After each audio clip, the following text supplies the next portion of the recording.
we will now regale you with tales of terror and fear. Well, not so much Sinister. The one with Ethan Hawke, it wasn't very good. But you know what I mean. So, let the festival of the macabre commence. Hello, everyone, and welcome to episode 28 of Bonus Features with Alex and Robert. You're Alex. And you're Robert. On to the pointless interlude of sports. Yeah, let's just jump right into it. in. All right. So, Not much going on Chicago sports-wise. False. Hockey started. How so, dare you? So did the NBA. Which preseason. Well, yeah, but either way, I don't care about the NBA anymore because it's rigged. We all know. That's partly true. Well, it's not rigged, but it's there's only two teams playing the sport right now. Right. And that's sad. But yes, NHL did start. But basically the point I was making is that all the important sports are off. So how dare you? Baseball is not an important sport, so there's nothing going on there. NBA hasn't started yet, and we got a bye week. Hold on, don't you mean the playoffs? Oh, fuck that. Who cares? Playoffs. Of course. Playoffs. You know what? That's code for Robert's a little butthurt that the Brewers are still in. Yeah, they don't count. Cue more Dido. Yeah. Oh God, no. Anyway, so we got a bye week in the the NFL. So yeah. We had UFC 229 this weekend to watch. Oh boy. Well, now starting with the card itself, great card. Michelle Waterson got a solid victory over Felice Herrig. Mm-hmm. The rest of the card was good. What's his name? Sorry, what was the next one? The Oven St. Preux Dominic Reyes fight was also very good. Yeah. Hold up, there was and then there was 3 excellent fights in a row. Mm-hmm. Derek Lewis Volkov, holy shit, he was getting battered by Volkov, and then he literally finishes him with 20 seconds left. Mm-hmm.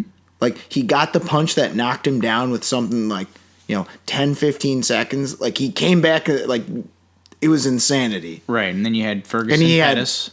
Well, but first, I just got to say, Derek Lewis, what a character. That dude had the best after speech. I didn't even hear it. Well, he takes off his, fighting trunks, so he's, just down to, Under Armour boxers. Mm-hmm. And Joe Rogan's like, so why are you stripping down? He's like, my balls were hot. He's the great... And he's getting the shot at the title at the next one. That's pretty crazy. And then you had... we had ourselves a stoppage. Well, you had 2 after that. It was Pettis and Ferguson. Mm-hmm. That was like Hearns Hagler, but minus the hate. Yeah. It was like Hearns Hagler between 2 bros who just want to throw. It was just a good fight. It was, and it was really a shame Pettis broke his hand. And it's a shame also what would happen later.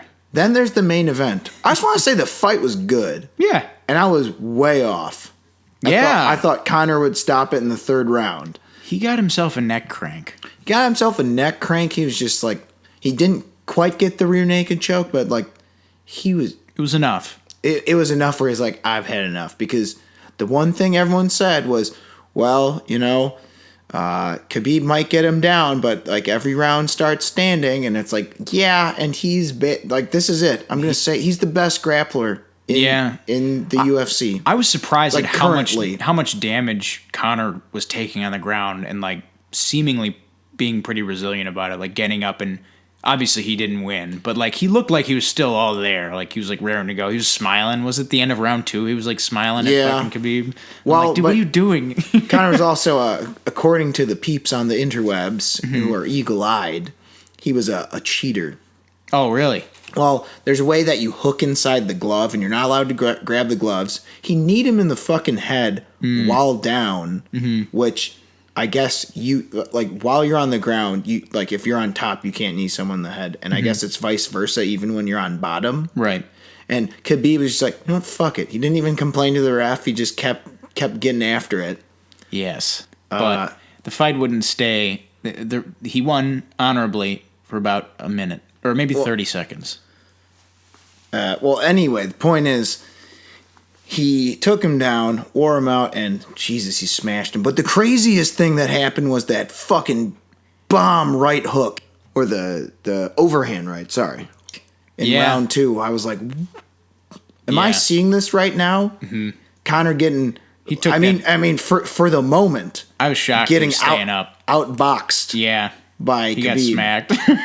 That's the thing, though. It's like this happens in MMA because there's so many different variables. Mm-hmm. The pretty, like, it doesn't have to be a perfect, pretty hit. It's like, turn your hip into it, do this, do that, you know. Dan Henderson used to drop people with these big loopy bombs. Like, they weren't, you know, like proper boxing form, but it's like, you know, whatever knocks him down with those little gloves. Right. He got him, dude. And then he got the submission, the 4th round. It was just too much after the ground and pound. Because that's what I was saying is, like, standing striker is not that, you know, like, compared to other strikers, it's not, like, amazing. Mm-hmm. But he's a different striker when he's on top. It's crazy. Mm.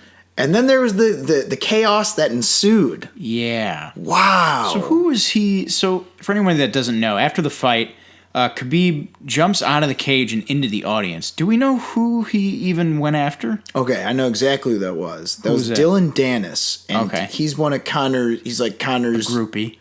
One of his homies. He's one of his wrestling... team members? He's one, like, on Conor's, like, corner. And one of his training partners for wrestling and jiu-jitsu especially. Right. So it's not just some random dude, because like that was a lot of people that was something a lot of people are getting wrong. He just beat up some random spectator. It's like no, that didn't happen. It was targeted. No, this guy is a Bellator fighter. Yeah. I don't think he has a lot of fights. He's also pretty young. He's 25 or so. Anyway, that's not all that happened. Apparently, he was talking a whole bunch of shit to Khabib, and beating Conor wasn't enough. No. And now let me just reiterate: there was a lot of shit in Conor's shit talking beforehand. Many shits. Yeah, and as many talkings of the shit. Mm-hmm. However, that still doesn't really justify what he did at the end of the fight. So he dives at Dennis because apparently he'd been talking all sorts of shit to him, like during the fight or whatever. Mm-hmm. But it's like, I thought like being like, haha, I just beat Conor, eat shit, like that'd be enough. But I guess belt on him, Dana comes out. Done. Yeah, but no. He had to get escorted out by a team of like 40 dudes, like he was the president of the universe. Well, it was both Conor and Khabib had to get taken out. But there was also some shady shit from Khabib's team. Honestly, that was what I think was the worst part. Because dude fucking clocks Conor in the back of the head. Now, like sucker punches him in the skull. Here's the thing about that. Well, what happened there? It's not, again, this is not justifying. I'm just saying Conor wasn't 100% without blame. Oh, no. Because when he was like the dolly incident, I mean, no, I'm not talking about that. I'm saying he started to climb over the cage and took a swat at Khabib's like brother, like one of his teammates, and punched him pretty good. Like he's got a welt on his eye. But however, but the thing is, well, see, that was the thing. It wasn't like immediate retaliation. Mm-hmm. Like the guy like waited too long after the fact. Mm-hmm. Like, so Conor swats at him, then the guy comes up, like, 45 seconds to a minute later, it seemed like, and swats him from behind. Yeah. Like a fucking punk. And it's just like, I don't give a shit like what he did. It's like, at least square up to him if you're going to retaliate. Yeah. And one guy tried. He socked him with a good counter. it was like, where was this all fight, Conor? The counter left. Jesus. I mean, it was a good counter, too. Yeah, that was the best fight. No, the other fight was good, too. It's sort of like, whatever, this is kind of shitty that it happened, but... It's shitty for Khabib. I'll say that. It's shitty on himself, because it's like... It's his... Yeah. Way to be escorted out of a fight that you won. Right. And, like... A title fight at that. Yeah, like, you are, like, almost objectively, like, you're the best fighter now, essentially, like, at that weight class, yes. Yeah. So, what way to just completely undercut yourself, pull the rug out from your own ass. Yeah, because he definitely comes out the bad guy. Yeah. Because even with what I said about Conor, like, I'm not even trying to say for a minute that Conor is the bad guy because of the SWAT. Because, honestly, once that shit started, both teams were going to get involved regardless. Mm-hmm. You know what I mean? So it's like, everyone's eventually going to be at fault unless someone really went out of their way to get out of there. But that's not in their nature. They're fucking professional fighters. This would be like if at the end of The Dark Knight, like Batman pulled out like a 9mm and like shot the Joker to death. And you're just like, well, I didn't like that at all. I mean, it is what it is, and it's unfortunate, and I think whatever is going to happen is going to happen. But now, I say this is kind of a not good and a good thing. It's like, I don't think a whole lot's going to come from this, really. Probably not. Like, there will be some sort of suspension and maybe a fine of the purse. Yeah. Red shirt guy's the real asshole here. He is. Red shirt guy, man. He's the Harvey Dent. Top 10 anime villains. Oh, God. You use that internet meme. Yes. Definite top 10 anime villain. But, hey, next month we got DC versus Derek Lewis. Which is like... Whatever. I think it's cool, but it's like, why? Let him, like, rest a little. Yeah. Especially Derek Lewis at the end of his fight. It's like, so what do you think about getting a shot at the champ? It's like, shit, I don't want no title shot. I need to sit my ass down and do some cardio. Yeah. And apparently... as the wise fellas from the Wu-Tang Clan once told me, cash rules everything around me. Cream, get the money out. Dollar bills, y'all. True that. So, I guess, cash is king, so that's happening. But I do want to go back to the Conor Khabib fight. It was a damn good fight. Because the third round, Conor started to stuff some takedowns, and we're like, oh, what's this? He wasn't landing any big shots, but he was starting to get his striking back. But again, Khabib's a tough dude, and he just didn't take shot when they did land, which there weren't any like big shots that landed, but like he just didn't take the damage the way other guys Conor's fought. So Khabib is an extremely tough customer, and the champ. Yeah, he's the champ regardless of the shenanigans. Regardless of how he acted afterwards. It was a good fight, though. I was really shocked at the amount of control, because when he takes someone down, he just doesn't let them go. He just constricts like a frickin' python. Oh, yeah.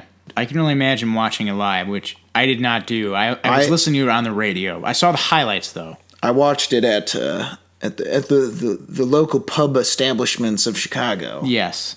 It was good. It was a good time. Was it the trophy room? Yes, it was. Okay, good. We advertised them once. And we'll do it again. We're doing it again. Yeah. Anywho, moving on to the news. News. We're stepping over each other. Jeez Louise. Anywho. Go ahead. You take this one. All right. So we got the first teaser for the Harley Quinn animated series, which was released at the New York Comic-Con, which happened this past week.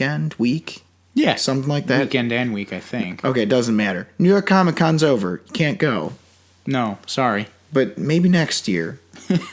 Maybe next year. So the idea is it's her in her jail cell at Arkham. Which the more I think about, that's kind of funny. Yeah.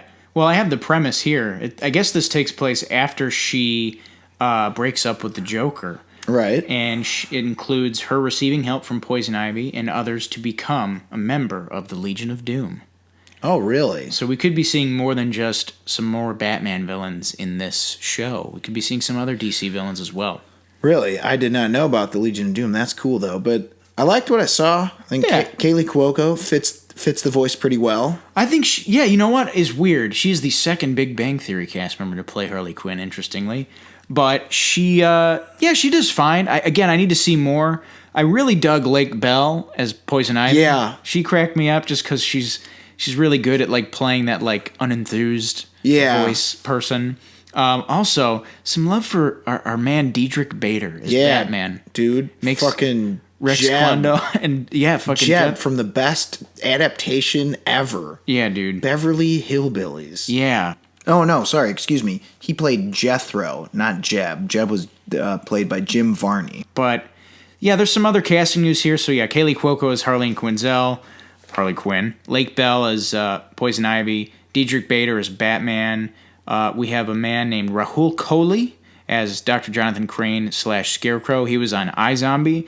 Also in the cast is Alan Tudyk, who you may remember as being, Mr. Nobody on Doom Patrol upcoming. Well, he's about to be. I mean, he's just one of those dudes. He's been in everything. Yeah, Ron Funches, J.B. Smoove, Jason Alexander, Wanda Sykes, Giancarlo Esposito, Natalie Morales, Jim Rash, Tony Hale, Christopher Maloney.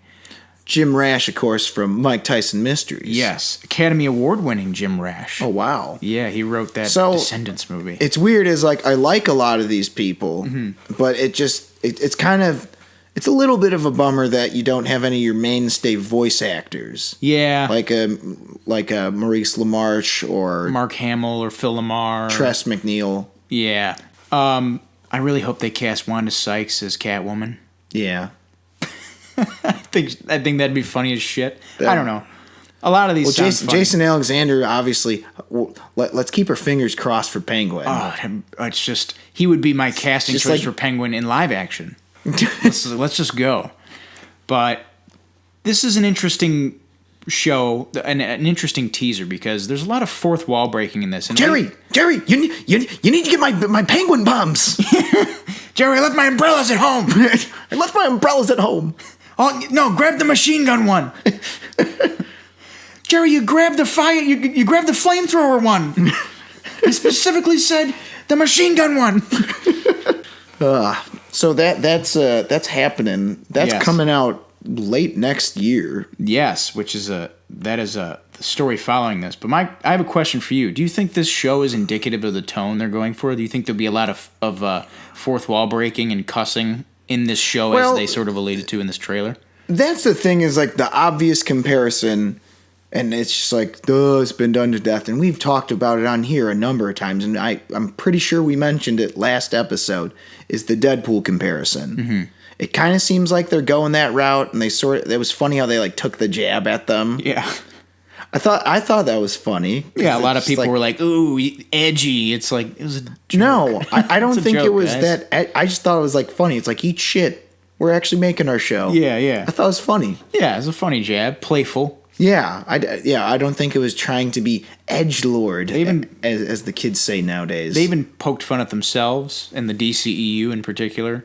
I think this is the tone of the trailer is interesting. I'm just curious as to whether or not this is going to be the approach for the entire show. Like, if we're going to see Harley Quinn look at the camera and say shit a lot, or if this was just for the purposes of the San Diego or the New York Comic Con thing. I would guess it was that, because she said, "What's up, New York?" That's what I'm saying. That's what I'm thinking.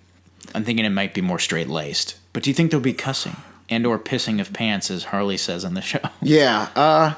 Well, it's clear that they're trying to be like, we're just going to loudly and brashly announce that it's going to be like at least PG-13 level humor, or content in terms of violence and swearing and stuff. This is a post-fuck Batman world. Yeah. So for all intents and purposes, it could be a hard R, but I don't think it will. I think it'll be a playful. I think that'd be kind of hilarious, but it's been a while since there's been a hard R animated anything that's been like amazing. That's new. Mm-hmm. Like, because like South Park, I'm not counting, that's been around. Yeah, and there's been like some DC movies, like the most recent Suicide Squad one, right?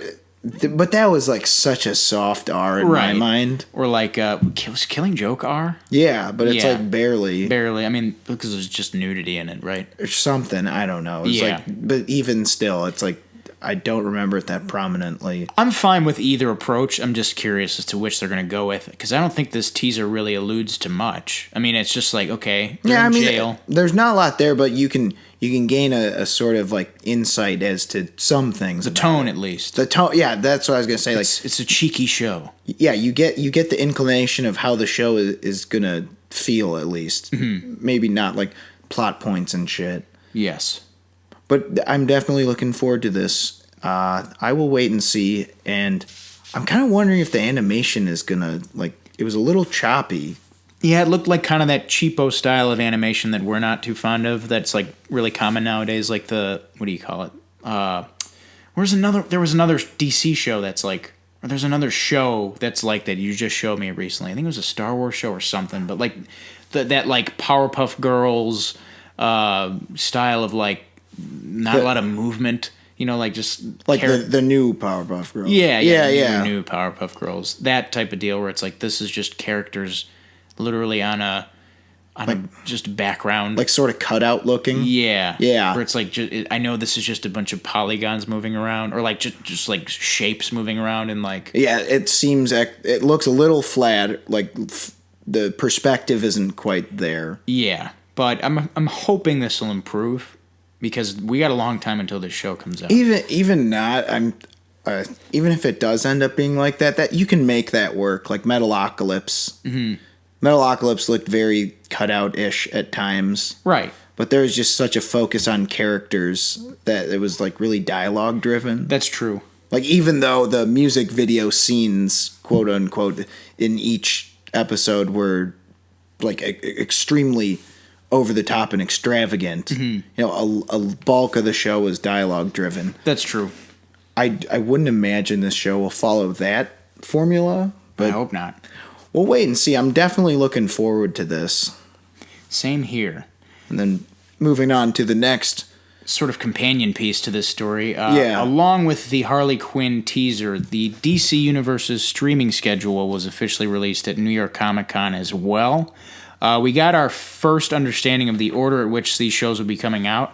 So we have Titans Season 1, which will be finishing up its run. Well, first it'll be coming out later this month, and it'll be finishing up right around... No, the first episode's out right now. now. It's out right now? Yeah, it's out right now. Oh, that's right. Oh, Jesus, it's October 10th now, isn't it? Today's the... Well... 11th, right? The day of this recording is October 12th. Oh, man. I'm living in my damn time loops. Right. But but it's out now, and by the time you're hearing this podcast, you'll have seen probably a couple episodes. I think they're doing a weekly thing, aren't they? Okay, so at least one or two. One or two, I'm not exactly sure. They're doing something dumb where they're not releasing it all at once. Yeah. Way to not be with the times, bro. Yeah. So we're getting that up until January 2019. Then we're getting the first block of Justice League Young Justice Outsiders. Yeah. January to February. Then we're going to be getting Doom Patrol from, let's see, it starts up in... what is this? Fucking February to May? Yeah, what they're saying. They don't list the exact dates. No, they just give a weird calendar thing. There's just like an infographic. If you want to check it out, we'll have this posted. So like mid-February to mid to late May, and then the Young Justice Outsiders second block of episodes drops along with Swamp Thing in June. Swamp Thing will run until, let's see, middle of August. And then we get Stargirl that September of 2019, rolling all the way until middle of November. Right around that time, late October, Harley Quinn will be launching, and it will run until the end of that year. So we're not getting this Harley Quinn thing, nor Stargirl, until this time next year, thereabouts. Which kind of sucks, because those are the two I was looking most forward to, other than Outsiders. Right.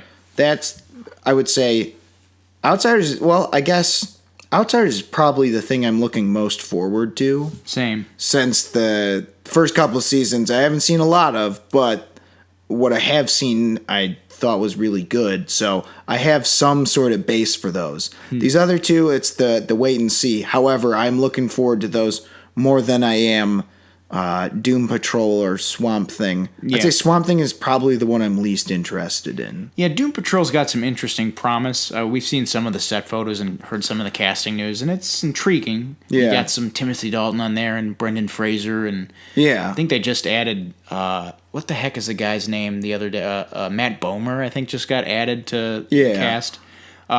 Swamp Thing's interesting in that it's like, I like Derek Mears. Yeah, I can get behind Derek Mears. But yeah, as we noted last week, Breck Basinger is going to be playing Stargirl. Breck,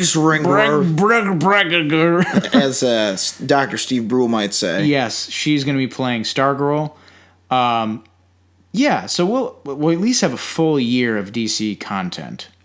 Yeah, and I'm hoping that they cave and join Warner's other thing. Oh, God. Yeah. More on that later. Do we have that listed? I don't think we do. I thought we did. No, we don't. So we'll just talk about that now. More on that now. Yeah, more on that now.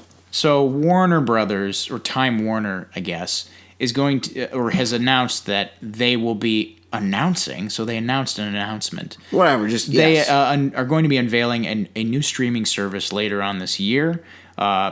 Something to do with Warnermedia, so that's going to probably include HBO stuff. Yeah. A lot of Warner Brothers films. This is going to act as a competition, direct competition to Amazon, Hulu, Netflix, everything. This is a very baffling move, in my opinion, just because of the announcement of DC Universe, which we all know is the DC properties are owned under the Warner umbrella of properties. So is DC Universe going to be included underneath this Warnermedia streaming service? Is it going to be separate? Can it be like Nick Splat with VRV? Can it be something I purchase a la carte? Yeah, okay. I don't know, man. I've got a little information here. So, Warnermedia, the division of AT&T that includes HBO, Turner, and Warner Brothers, announced the new venture on Wednesday. It will launch in the fourth quarter of 2019. Mm-hmm. So what they're trying to say is, if you got DC Universe, you might have gotten duped. Unless, like, their main reason you got it was digital comics, which... you know what? Like, if that's your main reasoning, that I think that's a good deal. But it's just a weird story. Like, it's not that. Again, I don't think that Warnermedia should have or should not have a thing. In fact, that's what we honestly said they should have had instead of just a DC Universe, a DC property only streaming service. Like, make a fucking Warner Brothers streaming service for everything you own. Exactly. That's what's bullshit about this is, like, I'm hoping what they do is, as you'd mentioned, something like Verve, because that's what I don't understand about what's going on right now is you can't expect people to pay the same prices for things that have far more content. Like Netflix. Something tells me this will be tied into this streaming service some way. Because if in many ways it'd be indirect competition with it. You know? Yeah. So maybe this will be involved with, maybe, okay, so like HBO Go is obviously going to be a part of this. But I'd imagine HBO Go is still going to be something you can purchase a la carte as well.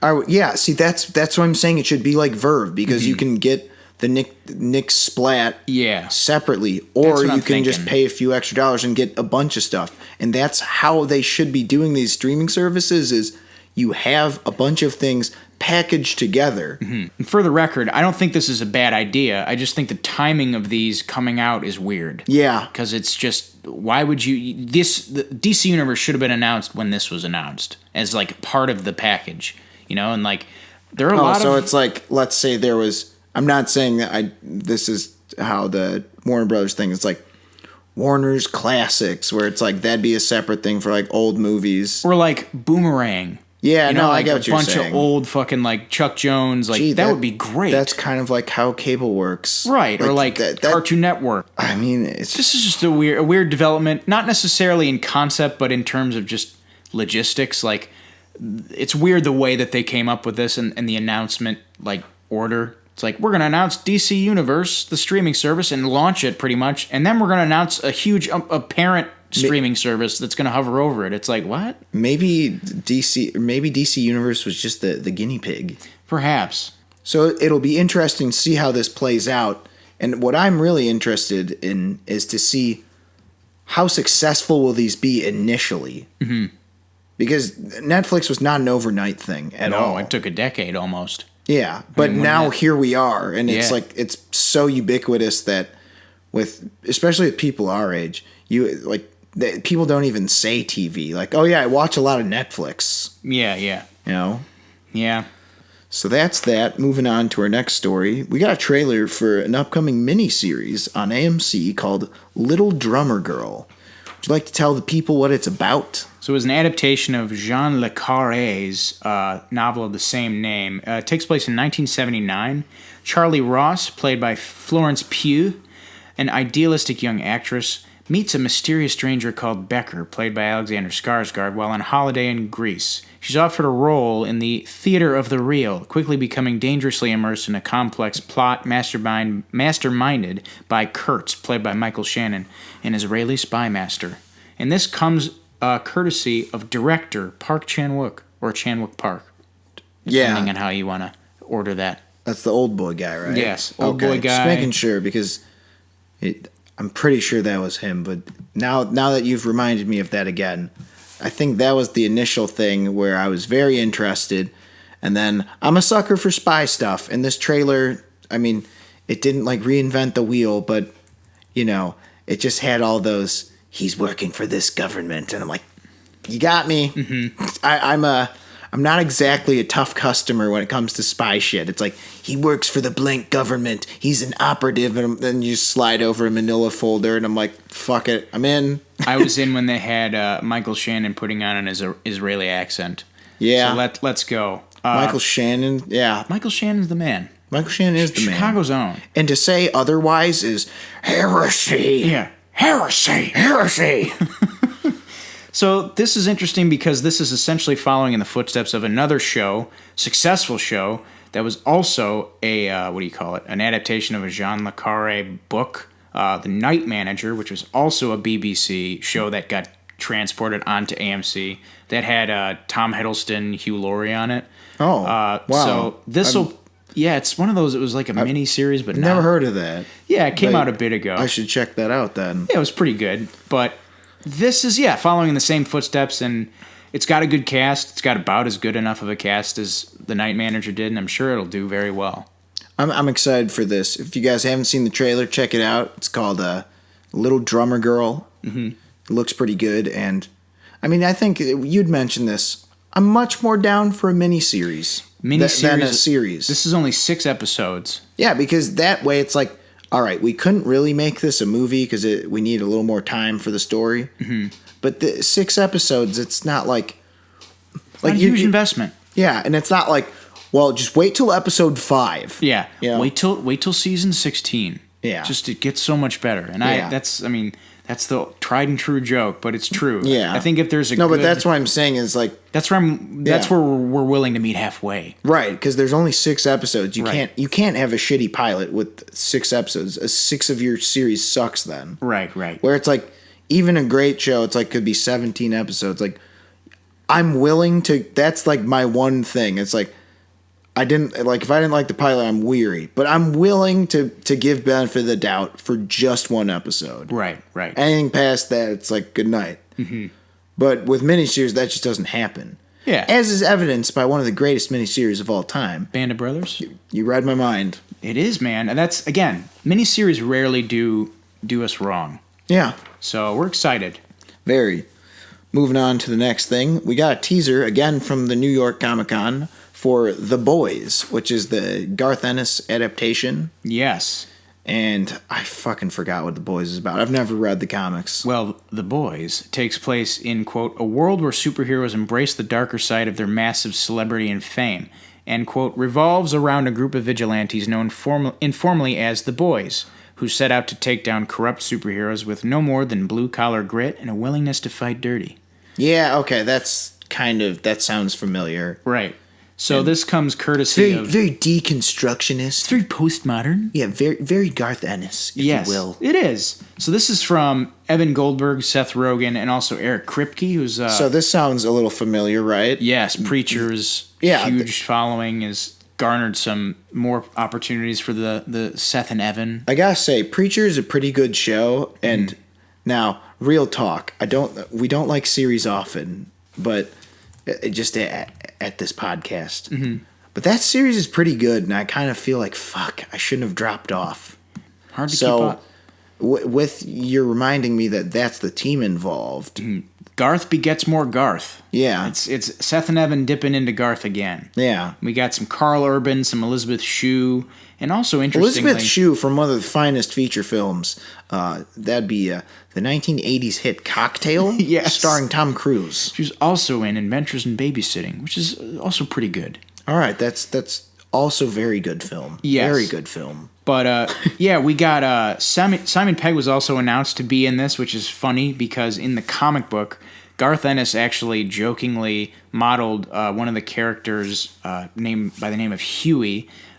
He modeled his dad after Simon Pegg. Really? And that is exactly who Simon Pegg is playing, Huey's dad. So it's kind of a weird art imitating life type deal. But yeah, so the teaser, right? It's nothing more than like an infomercial or a commercial for the organization that represents all these huge superheroes and all of the main characters, the boys, quote unquote, flipping off the television set as they watch. But also, what else? Oh, see, that was the thing. Is at first I was like, ha ha ha, I get it. They're like a fake infomercial. Yeah. And they're like, the lady's probably a snake in the grass or just like a jerk, or like, it's like, what's she hiding? Like, you get that vibe immediately. You're like, all right, so these are supposed to be like fake good guys, and you're supposed to hate them eventually or something. Mm-hmm. And I'm like, oh, I haven't seen this one before. Oh, you're deconstructing superheroes, blah, blah, blah. Here we go, Deadpool again.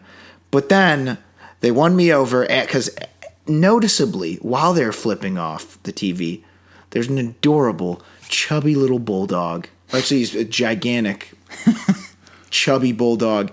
And the girl who's, sitting at the bottom of the couch, the dog just like licks her hand, when she's flipping off TV. I'm like, you know what? I was kind of like going down the, seen this before, been there, done that. But the bulldog, I'm not even fucking kidding. It was the bulldog that won you over. It did.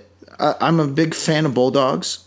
And you know what? I look forward to seeing that bulldog's work in this show. I feel like we've done this a couple of times. Alex, this is an Amazon Prime show. Right. Ooh, God damn it. Why'd you have that? I forgot about that. Why'd you have to remind me? Yeah, But you know what? if it's good, I might do it for the bulldog. right. It's willing to take a shot. Again, this is, like any show. If the pilot's not good, you can check out. Yeah. I don't know. I have a weird feeling that in the next year, some of these fucking things are going to have to be on. They're going to have to double up on services and stuff. Yeah. Because eventually, Sony, as much as it killed me, eventually they let Crash Bandicoot go over to Xbox. Yeah, they did. Was I ever so pissed? But it happened. So who knows? They might do the same with series. Yeah. But bulldogs. It's worth a look. Yeah. The teaser's not much. We'll wait and see for sure once it comes out what people are saying about it, if they like it or not. Yes. But bulldogs. All right. Furthermore, bulldogs. Alrighty. Also at New York Comic Con, right? Wasn't this Yeah, also there? pretty much. We got some news on the animation front. American Dad has announced that 31 new episodes will be coming in 2019. So they're finishing up the rest of the current, was it season 9? Yes. And then the new season will be starting immediately following. Yes, and that includes the 250th episode, which will be occurring during that season. I'm very excited about this. This is probably the one show on that's been on this long that's still quality. Yeah, I feel like I don't think we've ever gushed about American Dad yet. On this podcast? Well, we clearly haven't enough. No, it's a really, I feel like... Well, there's a show that just understands, like, varied humor. Don't just lean on the same crutches. Mm-hmm. Yeah, because it's not a Seth show.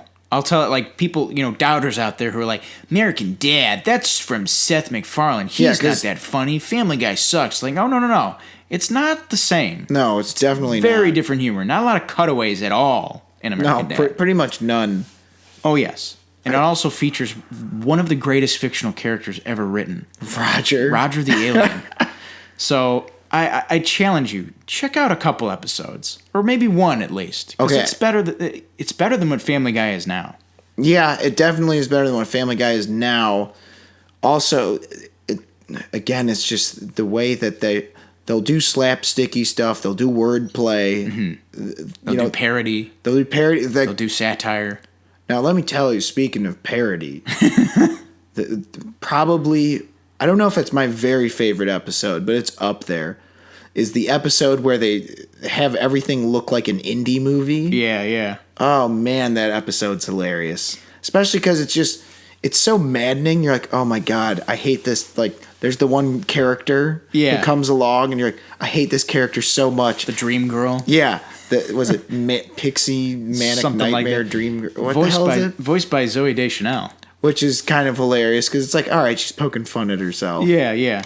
They're really good at that, not poking fun at anything specific, but definitely poking fun at something specific. Like, they're not poking fun of any one movie with that. Oh, with the indie thing? Yeah, but they're you're definitely poking fun at something. It's that thing where it's like, I know I've seen this type of thing before, but you can't name the one example. Or like Tearjerker, the Oscar Gold. Oh, okay, people. You want to see something fucking hilarious? Just Google search on the on the YouTubes American Dad Tearjerker Oscar Gold. Yes, and again, not poking fun at any specific thing, but they're poking fun at something that we all get. That we're like, I see what they're doing. Yeah, what they're trying to make fun of here. But Man. yeah, it's also, still a funny show. Well, you also gotta look up I don't fucking remember what the episode is, but another classic for people who aren't familiar with the show. You gotta look. Stelio Cantos? Yes. The Stelio Cantos episode. So Yes. it's just like the one where Stan is bullying Steve. Right. Good stuff if you haven't seen it. I'd be surprised if someone hasn't seen it at this point. It's a pretty well-known episode. Like the Stelio Cantos song is like, come on, man. It's good stuff, though. Yes. I'm glad to hear they're making new episodes. Yeah.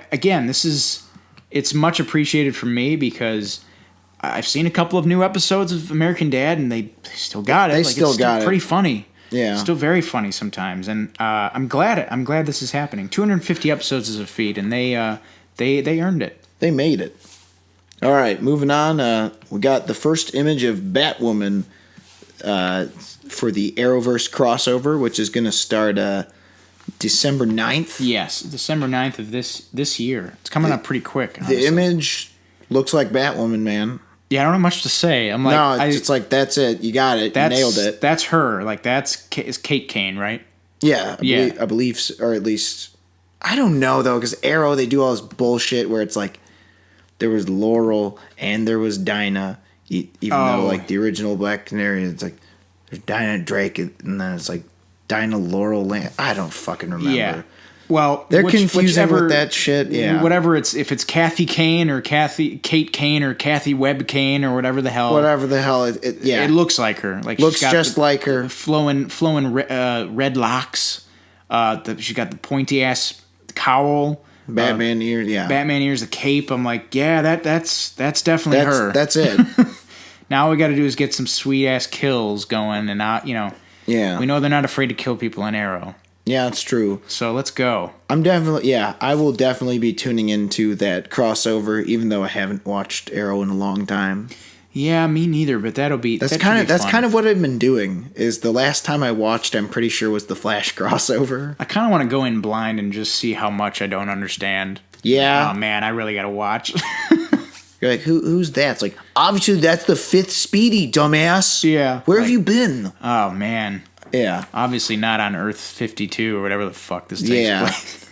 Well, it is Elseworlds. That is true. And this seems to be in line with your theory. What's that? About the DC movies. Oh, about them going more Elseworlds centric. Elseworldsy, yeah. Because it seems to me like, well, for better or for worse, the TV grounds or the TV arena seems to sort of be a testing grounds in some ways for the movies, because there was a really, really good couple of episodes on Arrow that had the Suicide Squad. Yes. Those are probably my favorite episodes, other than the whatever the hell season finale it was, where it's just a shitload of them fighting Deathstroke and everyone. I think it was season 2, but anyway, that was a successful episode, and of course it gave us the movie. So very, very successful. I would imagine there's a chance that, the movie guys are scratching their heads at what they're seeing, or not scratching their head, like confused, like, Yeah. They're taking notes. Yeah. That would be interesting to see how that would translate into the DCEU, if any, but right. That'll be interesting. All right, moving on to our next story. You want to take us away? Oh, man. Do I? Do I really want to take us away? Yes. Okay, so James Gunn, who has been involved in some shenanigans as of late, has involved himself in a little bit more of some shenanigans here. But positive shenanigans? Well, we'll see. Right? Well, Jury's out. well, okay. On the base level, there are positive shenanigans. DC Entertainment has confirmed that James Gunn is in talks to write Suicide Squad in 2. talks, I thought they said he's hired. Final talks. So, yes. Oh, god damn it. These fucking websites, man. They change. I saw them say, yep, it's done. It sounds like it's pretty much done. They're already talking about, quote-unquote, the take that they're going to use. All right, fuck it. So, you know what? He's hired. Yep. This is allegedly going to be a completely fresh take on Suicide Squad 2. Again, that's not necessarily confirmed by anybody other than insiders. This is weird. He also might be directing this. We don't know. Well, right? We don't know that. We know he will be writing it. No, see, that was the other thing I was going to ask you is, what would you prefer if you were to choose, just writing or writing and directing? Probably writing and directing. Because I've seen some stuff that James Gunn has just written, and a lot of times it doesn't translate great. Like, what was that one, the fucking Office Place, it was like The Purge. Belko Experiment? Belko Experiment. Like, that wasn't great. I didn't end up seeing that because I just heard from people who I trust that that was no bueno. Yeah, and it's like, as much as I didn't like Guardians of the Galaxy Volume 2 as much as 1, it's better than the Belko Experiment in that it's like, there's some good scenes. But yeah, Jesus Christ. There we go again. James Gunn is officially a part of the DCEU in some degree, and that's interesting. And I'm wondering what they're going to do. Well, if I see, here's the other thing. DC, it's like, stop confusing us. Mm-hmm. You get all over the place with your jokers and, hey, this Birds of Prey has Harley Quinn, and you just confuse the shit out of us. So I would say I'm going to take a guess here. Mm-hmm. And again, my guesses are usually wrong. But if I were to take a guess that maybe might be right but won't be, I'd say it's going to probably still be the DCEU. But like some sort of Earth 2 shit. Oh, fuck, I didn't think about... You know what? Now that you've mentioned that as a possibility, I have absolutely no idea what's going on. I thought they were going to... I would say maybe a Hulk to Incredible Hulk thing. Mm-hmm. Sort of acknowledges the last one, but it's sort of a new thing, I guess. Yeah, that would be a soft reboot, so to speak. That would be sort of what I'm also expecting. Or maybe it's just bullshit and it's just a sequel and people are just making this shit up just to use buzzwords. Yeah, they might be. It could just be speculation. That's definite possibility. But I'm saying he fits as a writer for this, Oh yeah. For this team or this series makes sense. I feel like it's a no-brainer. It's like, well, who would you pick to do Suicide Squad? It's like, why not James Gunn? He did Guardians of the Galaxy. It's like, well, yeah, no shit. But like, it's happening. It's just, I hope he doesn't lay it on thick with the touchy-feely shit. Mm-hmm. That's my only concern. It's like, I hope it's a darker version. Yeah, of Guardians. That's what I was gonna say. Is the thing that I like about Suicide Squad, at least in the comics, is that they're all assholes and they're just backstabbers. And it's like watching an episode of Always Sunny in Philadelphia. You're like, even if they're quote unquote successful, right? It's like you just love seeing like, what did it cost them to get there? You like seeing them lose. Yeah, exactly. And it's like Seinfeld. Exactly. But even worse. Yeah. With Suicide Squad, it's like, even if they make it out of the mission alive, they're going right back to prison. And it's like, what the fuck? You said the sentence would be shorter. And then Amanda Waller's just like, I say a lot of things. Right. That's what I like about it, is it's a different dynamic than your typical like good guy, bad guy thing. Mm-hmm. And the thing that I kind of hate about the first Suicide Squad is like, we're really not so bad. It's like, shut the fuck up. Mm-hmm. Yes, you are. Yeah. Like I that notion annoys me sometimes. And I've seen it with Harley Quinn and a couple other places across multimedia. Yeah. And sometimes it gets annoying. Yeah, this is... I mean, I get that it's like, you can't just make them all like complete bastards. Yeah, Like, I understand that since you're following your main characters around, you have to have some redeeming qualities. But whenever someone says, well, you gotta be likable, I always just say, remember how there's a whole subgenre of movies called gangster films? right. So They don't have to be, and I'm interested in the take that they're going to use here. I am see too. what it'll be. I would say, I guess, originally I was saying I hope he's just writing, but you know, you've convinced me with Belko's experiment example. Perhaps it'd be better if he also directed, in spite of Guardians 2. Yeah, and on that note, also the sub headline is that Gavin O'Connor is no longer in the running to direct it. Yeah, but that seemed kind of... It seemed like it was a foregone conclusion because I didn't hear anything from the guy about it. Yeah. So that kind of blows. Well, I heard some shit, I don't know if this is true, about like the script was too similar to Birds of Prey. Birds of Prey, and they're using Birds of Prey, or Birds of Prey is using elements from that script or something. Who the fuck knows? This is just another pile of shit story where there's just so much in the air. There's so much in the air, and what does seem to be, at least I thought, confirmed, but just in talks. Mm-hmm. James Gunn is writing. Yes, and for sure. Frankly, that's probably a better person to write this. Hopefully they give him more than 6 weeks to write it. Hopefully they do. Anyway. So that's that with the Suicide Squad 2 shenanigans, yada, yada, yada. Moving on to our last story. We'll just keep this quick. On a sad note. Yeah. Disney and Fox is expecting to complete their merger by January 1st of 2019. You know when you're in high school and it's like senior year and it's like May and you're like, am I really graduating? You're like, nah. And then all of a sudden you're at fucking graduation ceremony and you're like, oh, fuck. Yeah. That's this. You're like, this isn't going to happen. And this shit, you're like, oh, great. It's happening.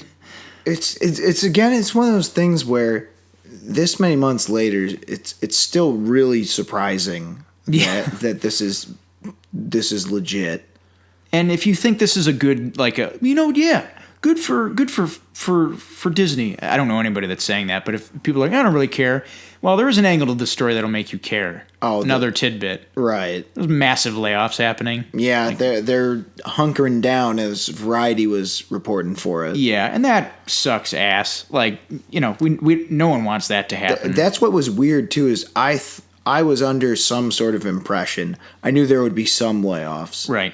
But I didn't know the amount that people are saying. I thought a lot of people were just going to be, you know, kind of shuffled around departments, but just have some new bosses. But that doesn't seem to be entirely the case here. No. And I will say this, though. What's that? Disney Play just makes... All this has done is made something like Disney Play make more sense. Oh, man. How's that? Oh, well with all the shit they can put on there? Their library is just doubled. Simpsons? Jesus Christ. Could you imagine you have your one streaming service or whatever you got? What do I want to watch today? Simpsons, Star Wars.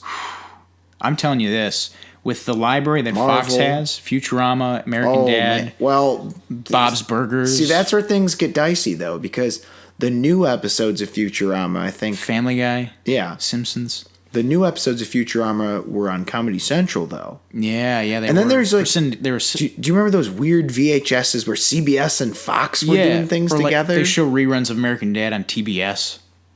Stuff like that. So like... Well, it's on two Turner stations. Turner stations because it's also Adult Swim. Adult Swim, yeah.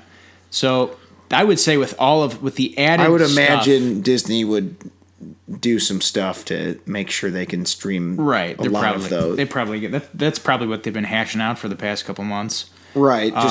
Just making sure they're just sniping all the rights. Yeah, but do you remember those like the I Love Lucy? Yeah. My family used to have the VHSs of them. Mm-hmm. It was like CBS Fox tapes. Do you remember those? There's a bunch of them. A little bit. Yeah. Sort of looks familiar. Sounds familiar. Hold on. And sort of keep talking. I'm going to find an image of that. I can sort of remember seeing the logo. But it's interesting that you bring up the Disney Play angle because with... here we go. This picture. Do you remember that? Yeah. Yeah, no, I remember that. That definitely looks familiar. Yeah. But that angle you were mentioning of Disney Play now having the ability to put Fox-related content on there, if I'm Netflix, it's a little scary. Because that's...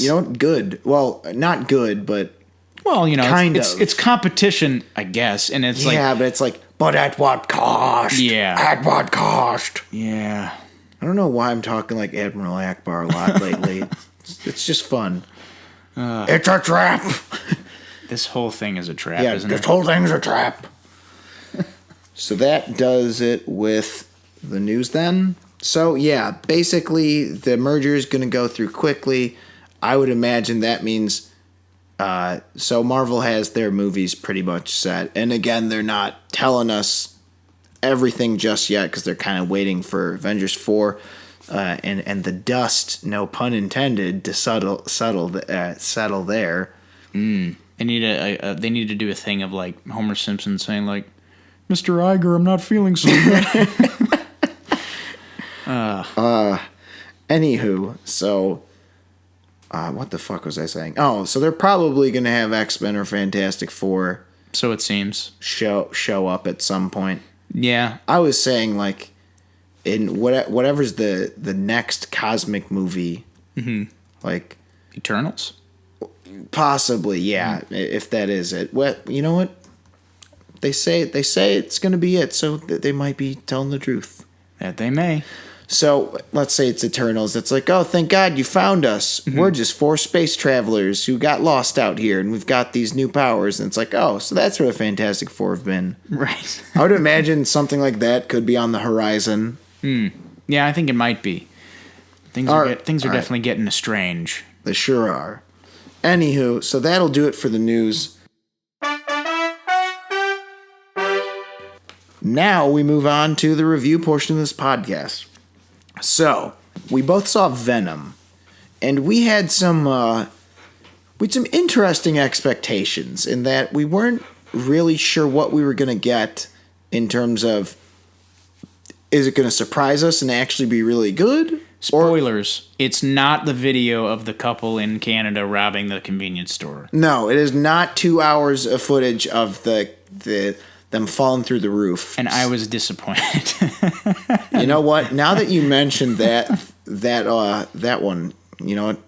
I'm disappointed too. Right. But anywho, we weren't sure if it was going to be surprisingly good, bad, or just the so bad it's good. Or somewhere in between. Or somewhere in between. And honestly, I was contemplating not bothering. Yeah. With this one. But I figured, fuck it, I'll just see it and, you know... It's what the kids are talking about. I guess. But I decided to give it a chance. So, why don't you start off with your overall thoughts, Robert? This movie's poo. It's so stupid. I mean, but I found it endearingly stupid. Which I know we probably have diverging opinions on. Yeah, I'm going to disagree with you and say there was times where it was, and there was times where I was actually like, I'm like, that was funny. Because, you know, Marvel kind of has, or like the Disney Marvel, there's 3 types of jokes, really. There's like the groaners, you're like, shut the hell up. And then there's the ones where it's like, that's funny, I get what you're doing. And then there's the legit belly laughs. Right. I got quite a few of those from this. Which ones? From Venom. The groaners or belly laughs? Well, I see what you're doing. There was not a lot in the middle. There was mostly... There was the extremes with the humor in this. There's some where I'm like, God damn it, that's really funny. And then there's the ones where I'm like, just please stop. I forgot where I was going with this, but... Well, you thought it didn't go too far. You thought it didn't go far enough into the so bad it's right, because there was only a few of those moments that really did that. Right. Dare I say it was like an STX movie? Weirdly, I get what you mean, yeah. Because it didn't bother to offend the senses enough. No. To truly go the extra mile. But it's like, the things you did do right, why didn't you do more of that? Right. And I think for me, it's the fact that I couldn't tell. The fact that I couldn't tell if this was a legitimate effort or if they didn't care. That's kind of why I thought it was so funny. Yeah. I'm like, you guys just don't fucking care, do you? No, and that's what I'm saying. It's like, you know, you play Madden. Yeah, yeah. You blitz in every play because it's a video game. Yes. But unless it's like, it's a close game, you play some prevent. Yeah, yeah. But it's like you're playing one of those boring defense plays where no one's blitzing. That's what, like, you know what? I'll say it's like this. You're playing NFL blitz. Yeah. And you're not blitzing every play. That's what this felt like. Like, what the hell? You're playing it safe. And you've mentioned this a couple times. It's almost a bigger, you said it's almost a bigger crime to just be mediocre than to really have attempted something and just fallen super flat. And this to me was so pedestrian. It was so middle ground. Yeah. Well, I get that. Some of this, though, is pretty fucking unbelievably like, what? Like, what do you, what? All right, so what is this? What are you doing here? Do we want to do the overview thing? Is that what people do on these reviews? Overview is in plot overview? Yeah. Well, I mean, Jesus Christ. So Eddie Brock. Give him the very little nitty gritty about it. Eddie Brock he's a journalist living in San Francisco. He's got a news show called The Brock Report where he exposes shit. And he goes into an interview with the Life Foundation CEO, Carlton Drake, and he kind of bombs the interview. He basically throws out some legal shit about the interview, and he basically loses a job in the process. It sounds like Jiminy Glick the whole time. So you told me that you work for the Life Foundation. What's up with all these experiments? What's up with all these bodies that keep showing up? There's all these like homeless people. They just keep dying. Why would you do that? Why would you just like kill people? Jiminy Glick sans suit, weight, and donuts. He's weird. Like Tom Hardy's just so weird in this. His voice is strange. It's just and like I'm wondering if it's like, is that just because Tom Hardy's weird, or is I it don't know. the character's weird? I kind of love it. Like I'm like, you really just overacted this fucking role. Like, you didn't have to. You could just played it cool. That's the one thing I will say. Of all the people in this, I felt like he was the only one who's really trying. Oh, he tried his hardest, and to effect. Yeah. Too much effect. All right. So anyway, he's this journalist, and then he gets attacked / parasited. I don't fucking know. I'm he gets a dumbass tip when it comes to science. He gets a tip that shit's going wrong in this Life Foundation, and he goes in there and he gets accosted by he gets infected. An alien. There we go. Infected by an alien, and the alien basically it's like a skin suit. Yes, it's basically like a super suit. It's a different personality that lives in his head. Yeah, he can converse with at will. Right. You guys know what the Venom's about, right? Well, I don't know, I'm just trying to. For those of you playing at home who aren't like huge nerds like us. Well, beyond that, because leading up to that, this movie has quite a lot of different. This movie's quite a different version of the Venom origin we understand. Right. He doesn't get it in a church. There's no Spidey involved. There's not as much killing as you'd think.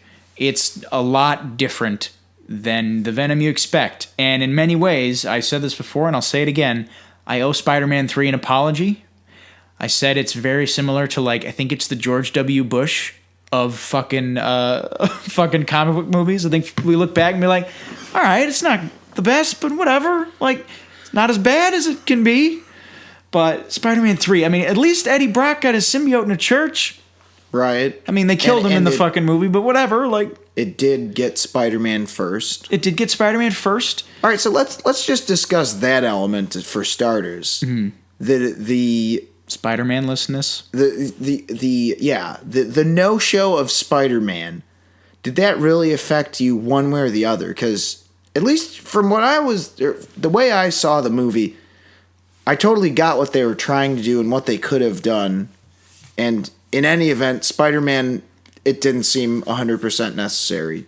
In Spider-Man 3? No, I'm saying in this. Spider-Man didn't seem necessary in this. Yeah. No, I agree. Surprisingly wasn't the problem with this movie. No, because, yeah, again, shockingly. Venom is one of the shockingly, shocker. That's another Spider-Man villain. We'll give him a fucking solo movie. Yeah. Spider-Man references. Yeah. But this surprisingly wasn't the issue because Venom has had his own solo run of stuff. Yeah. This isn't like Morbius or like Kraven the Hunter where it's like, what is this movie going to be about? We joke, is it going to be him killing lions and shit? Yeah, I yeah. don't want to fucking watch that. like, I'm going to kill all the elephants. Right. And it works. Again, Tom Hardy carries the movie on his back. It shows. Yeah. But man, is it a show to watch. To see him overact and chew up, literally chew up scenery. Well, we'll get without spoiling anything. I think we'll get to spoilers pretty soon. But yes. I'll say, while on the subject of the acting, Michelle Williams I was just like, what? She was just not trying. Her character sucks. No, I mean, it's not her fault. The character's terrible. I'm kind of like, why are you in this? Were terrible. Like, if I were her, like, I'd be like, no. Like, she is like fucking 4 scenes. She doesn't have anything to do, and that's honestly a recurring theme for a lot of the other recurring characters in this. Like, none of them have anything to do or have a scene to shine except for Tom Hardy. And that's fine because, again, it's called Venom. But, like, even in The Dark Knight, it's like, oh, this is a great Lucius Fox scene or, like, a great just Gordon scene or whatever. Or in, like, Dark Knight Rises, you got the Ben Mendelsohn. Yeah, it's like, this is a great, what's his name? Daggett. Yeah, he's just such an asshole. Yeah. And, like you're dumb. Right. And even in this, like those little moments, there's none of those, like, well... First of all, you got Tammy from Bob's Burgers in this. Wasted. She's funny. In everything I've seen Jenny Slate in, she's good. Yeah. And she did absolutely nothing, was playing a very, like, boring, sort of stereotypical science person, Right. Basically, like, the plain old, like, science lady. Yeah, just like, I'm a scientist. Yeah, and then First of all, minor spoiler, they fix it. It's fixed, everyone. It's ADR'd out. Yeah. It's no symbiotes anymore. Yeah, it's symbiotes. And you know what was weird? It was messing me up. I'm like, but was it right the other way? Because I was just so used to it. But you got him, you got her, you have Riz Ahmed, also who's the villain. Completely wasted, because... Wasted and just... super fucking plain, not plain Jane, plain Blaine. Yeah. Fucking plain Blaine ass villain. Like, just evil suit man. I'm bad guy. But, and the other thing is, it was kind of disappointing because he was evil bad guy, but he was one of those delusional ones. Like, there was something more to it than just like, I want to take over the world. It's like, I think I'm really doing something great here. Yeah. Like, that was like an interesting notion, but... They didn't explore it. They didn't really explore it that much. And they really could have, because he's great, and, great in Nightcrawler. That's what kills me. Good in Rogue One. After seeing Nightcrawler, especially, Rogue One, he's fine in. Yeah, not a huge part, but he's fine in it. He's fine in it. But after seeing him in Nightcrawler, it's so disappointing to see him in this. It's like, I know what you're capable of. I know how good an actor he is. Right, exactly. And when he's given a role where there's a little more to do, there's a little more depth. And he wasn't in this. I feel like every role except for Eddie Brock / Venom, it's just like, just be the support, and that's it. Like, they have no other character other than, like, your villain, your love interest, and your whatever, basically your science dork, your science man, and that's about it. Yeah. But I will say there are some other things that I did like. I thought that the action overall, again with the exception of one action scene, I thought that the practically minded action scenes were really stunning. And especially the ones involving puppeteer work, where, like, you have a giant CGI Venom in one scene throwing around, like, SWAT team people with, like, smoke or, like, fog everywhere and shit. And I'm like, this is pretty good. Like, I was pretty shocked at, like, I didn't think I would like the action scenes. I thought it would just be wholly about, like, Venom and Eddie Brock and the dichotomy. But no, there's some decent action scenes in this. I'm with you there part way. I thought overall the action was good, was better. Well, see, that was the thing, is it varied for me. Mm-hmm. There's some scenes where I was like, all right, I've had enough of this. Mm-hmm. Like, one of the chases I thought went on maybe a little long. Yeah. It was a decent chase, but after a while, I'm like, all right. Not the first chase. The one where he's on the bike? No, that was excellent. Okay, that one I was going to say, I'm like, this could be the rest of the movie. He's had, like, were there multiple chases, if I'm not mistaken? I thought there may have been. I don't know. Okay, my point is, there's, like, cars blowing up with blue fire coming out of them. Wasn't that weird? Yeah, that was fucking cool. There was cool stuff, but there was the less CGI, the better. Yeah, I guess. Mm-hmm. I would say most of the Venom scenes were okay. Yeah, the Venom, like, dealing with Tom Hardy scene, or like Tom Hardy All right, dealing let's with fuck it. Venom. Let's talk spoilers. All right, let's That go. ending fight scene sucks. It's not great. It's terrible because you dangle the carrots because it's like, oh, look at all the abilities these symbiotes had. To me, it was like they're showing like, oh, look, he's making like a morning star out of like the goo, like the symbiote goo, and it's like, you basically have medieval weapons on gigantic bungee cords. Right. But no, you revert back to generic goo just smashing into each other. It's like, God damn it, I've said this. I'm going to keep saying it. I'm going to keep saying it over and over again. Doesn't matter if it's animated, it's CGI, it's live action. There's a choreography to every type of action scene. Like when you have a car chase, when you have a car just generically turn around the corner like with his blinker on, that's not as cool as him like just turning right before he makes, right before he's about to crash, screeching around the corner. And of course, for good measure, we had a fruit stand that he has to avoid. Of course. That's what I'm saying. And to me, that last fight scene was, oh, you have these two symbiotes, they have all these extraordinary abilities, and no, it's just going to be a bunch of boring like bullshit just thrown at each other. You might have as well just taken two gigantic, tubs of silly putty and just smacked them together. Yeah, I wasn't expecting much out of that scene either. I wasn't expecting much, but I'm like, this hasn't been great so far. Let's up the ante, and they didn't. There was one like weird moment in that where I'm like, what? But it was kind of cool in a weird, stupid way. Where like, is it the one they show in the trailer where they're like half out of the symbiotes? Well, but like they become the same person at some point. Like they goo into each other and they become one fucking Venom riot thing. I was like, what? What is this shit you're doing? I get what you mean though. Like as soon as I saw that, or actually no, as soon as I first saw Venom, like the scene where he like gets shot at by the guy right after trying to bite the one dude's head off. Or actually, he throws the dude on the ground, bites the other dude's head off, and then he like jumps away, like jumps on a car and like jumps into the water. Like that scene where he's like interacting with those objects, I'm like, oh man, this CGI is not good. So I'm like, if there's a scene coming up where you have two CGI things fighting, I'm like, it's probably not going to be great. So sure as shit, we got that Riot Venom fight scene at the end, and I'm like, I just kind of tuned out. It wasn't horrible. Right. I could at least see everything that was happening. But it's just not very awe-inspiring. But even with the fight or the action scenes that were good, the first chase was particularly impressive at parts. Oh yeah, I love that fucking chase scene. that almost holds a candle to the Black Panther chase scene, which is weird because I don't really like this movie. Well, see, that's my problem, though. It's like this scene isn't very Venom-y. Oh, yeah. I get what you mean. Like, that could have been any movie. Well, the SWAT team scene is probably the Venomiest scene. That's what I thought was the best action scene. That's probably up there for me, too. Because it's I felt like... Is he killing people? Is he not? And that was the weird part. By the end of the movie, I'm like, I really don't feel like there was enough of, like, the main event. Mm-hmm. There wasn't enough of Venom just bashing through baddies. And right. It just kept... The comparison just would not go away. Mm-hmm. This felt like a Hulk movie. Like Ang Lee Hulk movie? Either one. Doesn't matter. Or fuck it. Any Hulk. Anything. Because it's monstrous thing that's not really a hero, not really a villain, versus bad, science-y bad guys. Mm-hmm. Yeah. It's like... It's so similar in its beats. You know what's weird is I think... Didn't the first Hulk movie take place in San Francisco?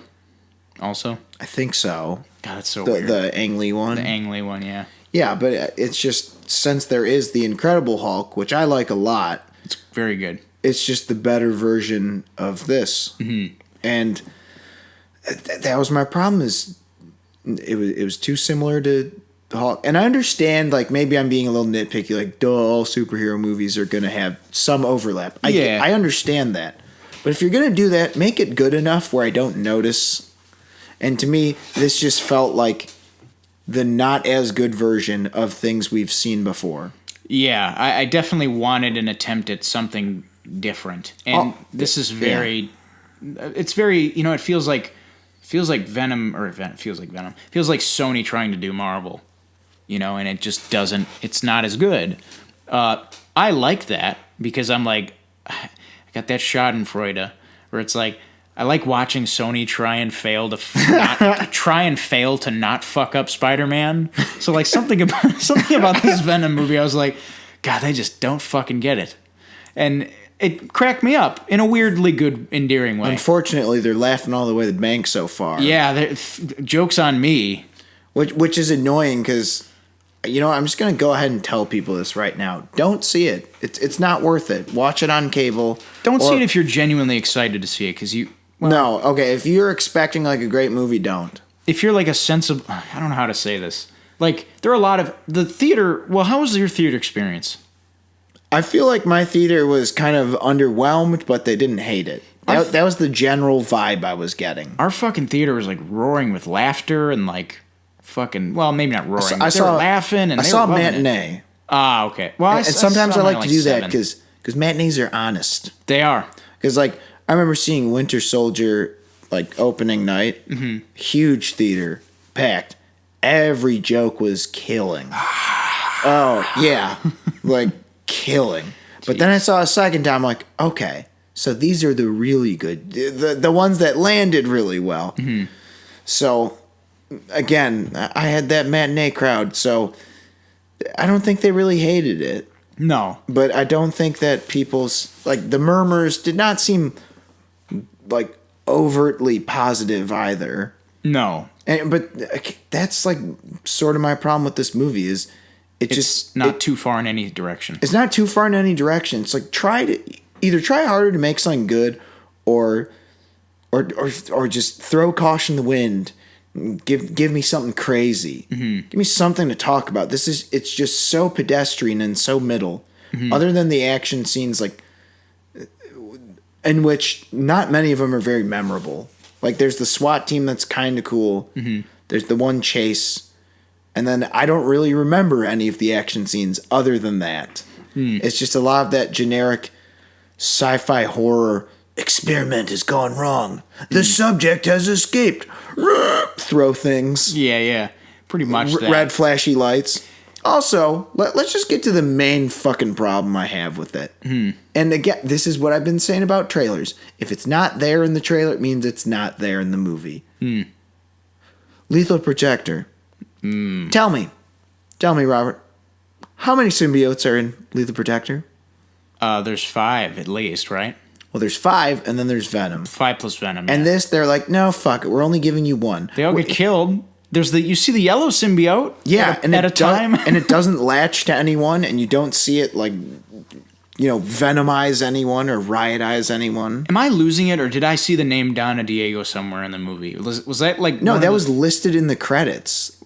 Who was that at? Who played Donna Diego? But they kept changing it. It was the Indonesia or the cop lady, Malaysian paramedic EMT. Cop lady, yeah. I was gonna say I thought Donna Diego was mentioned in like one of the names of the people that got killed that Eddie saw in the legal deposition or some shit. Might have been something, but it was very disappointing that there was not any other fucking symbiotes. That's like my biggest beef is like, here's a way to have more fight scenes. Have Eddie Brock just fight all 5 of them, or one at a time.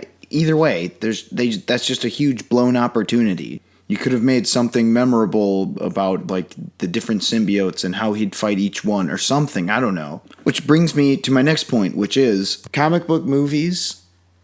First and foremost, they're action movies. And story is very important. Obviously, like all movies, story is important. But if you have mediocre / unmemorable action scenes, you've failed right then and there. Yeah. Not miserably. I'm just saying, if it's not top notch, like because with even the first X-Men movies, you're like, oh man, that like Wolverine Mystique fight, you're like that was the shit, or like Batman versus Bane, right?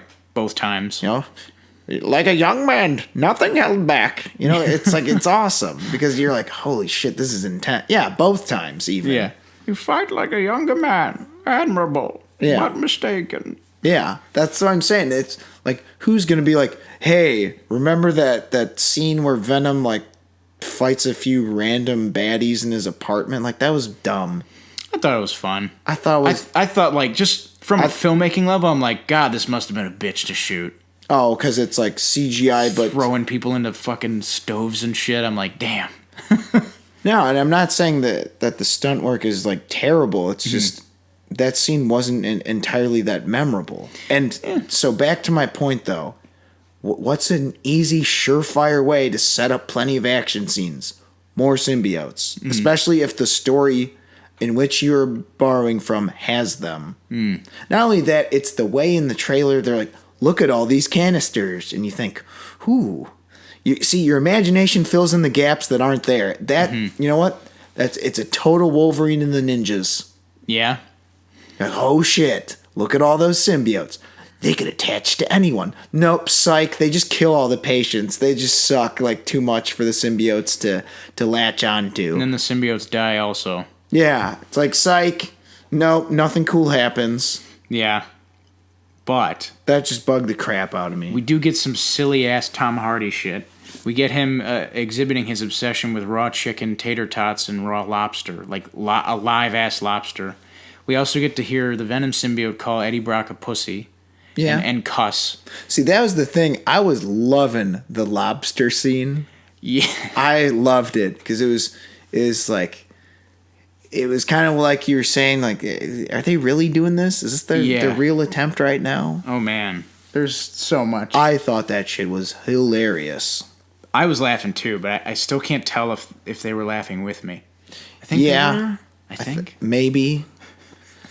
Yeah. There's also that scene in the forest where Venom appears. For 5 seconds. There we go. Mm-hmm. Oh, something cool, a new development. Psych, it's just for 5 seconds. Eat shit. She's not in the rest of the movie. She's the delivery woman for Eddie Brock, pretty much. Basically. Yeah. It's and that scene. Ooh, Eddie Brock, you're such a moron, and yet I'm still with you. Ooh, old man shaking fist again. Yeah, and that's probably one of the worst scenes I've ever watched. What's that? This year. That scene in the forest.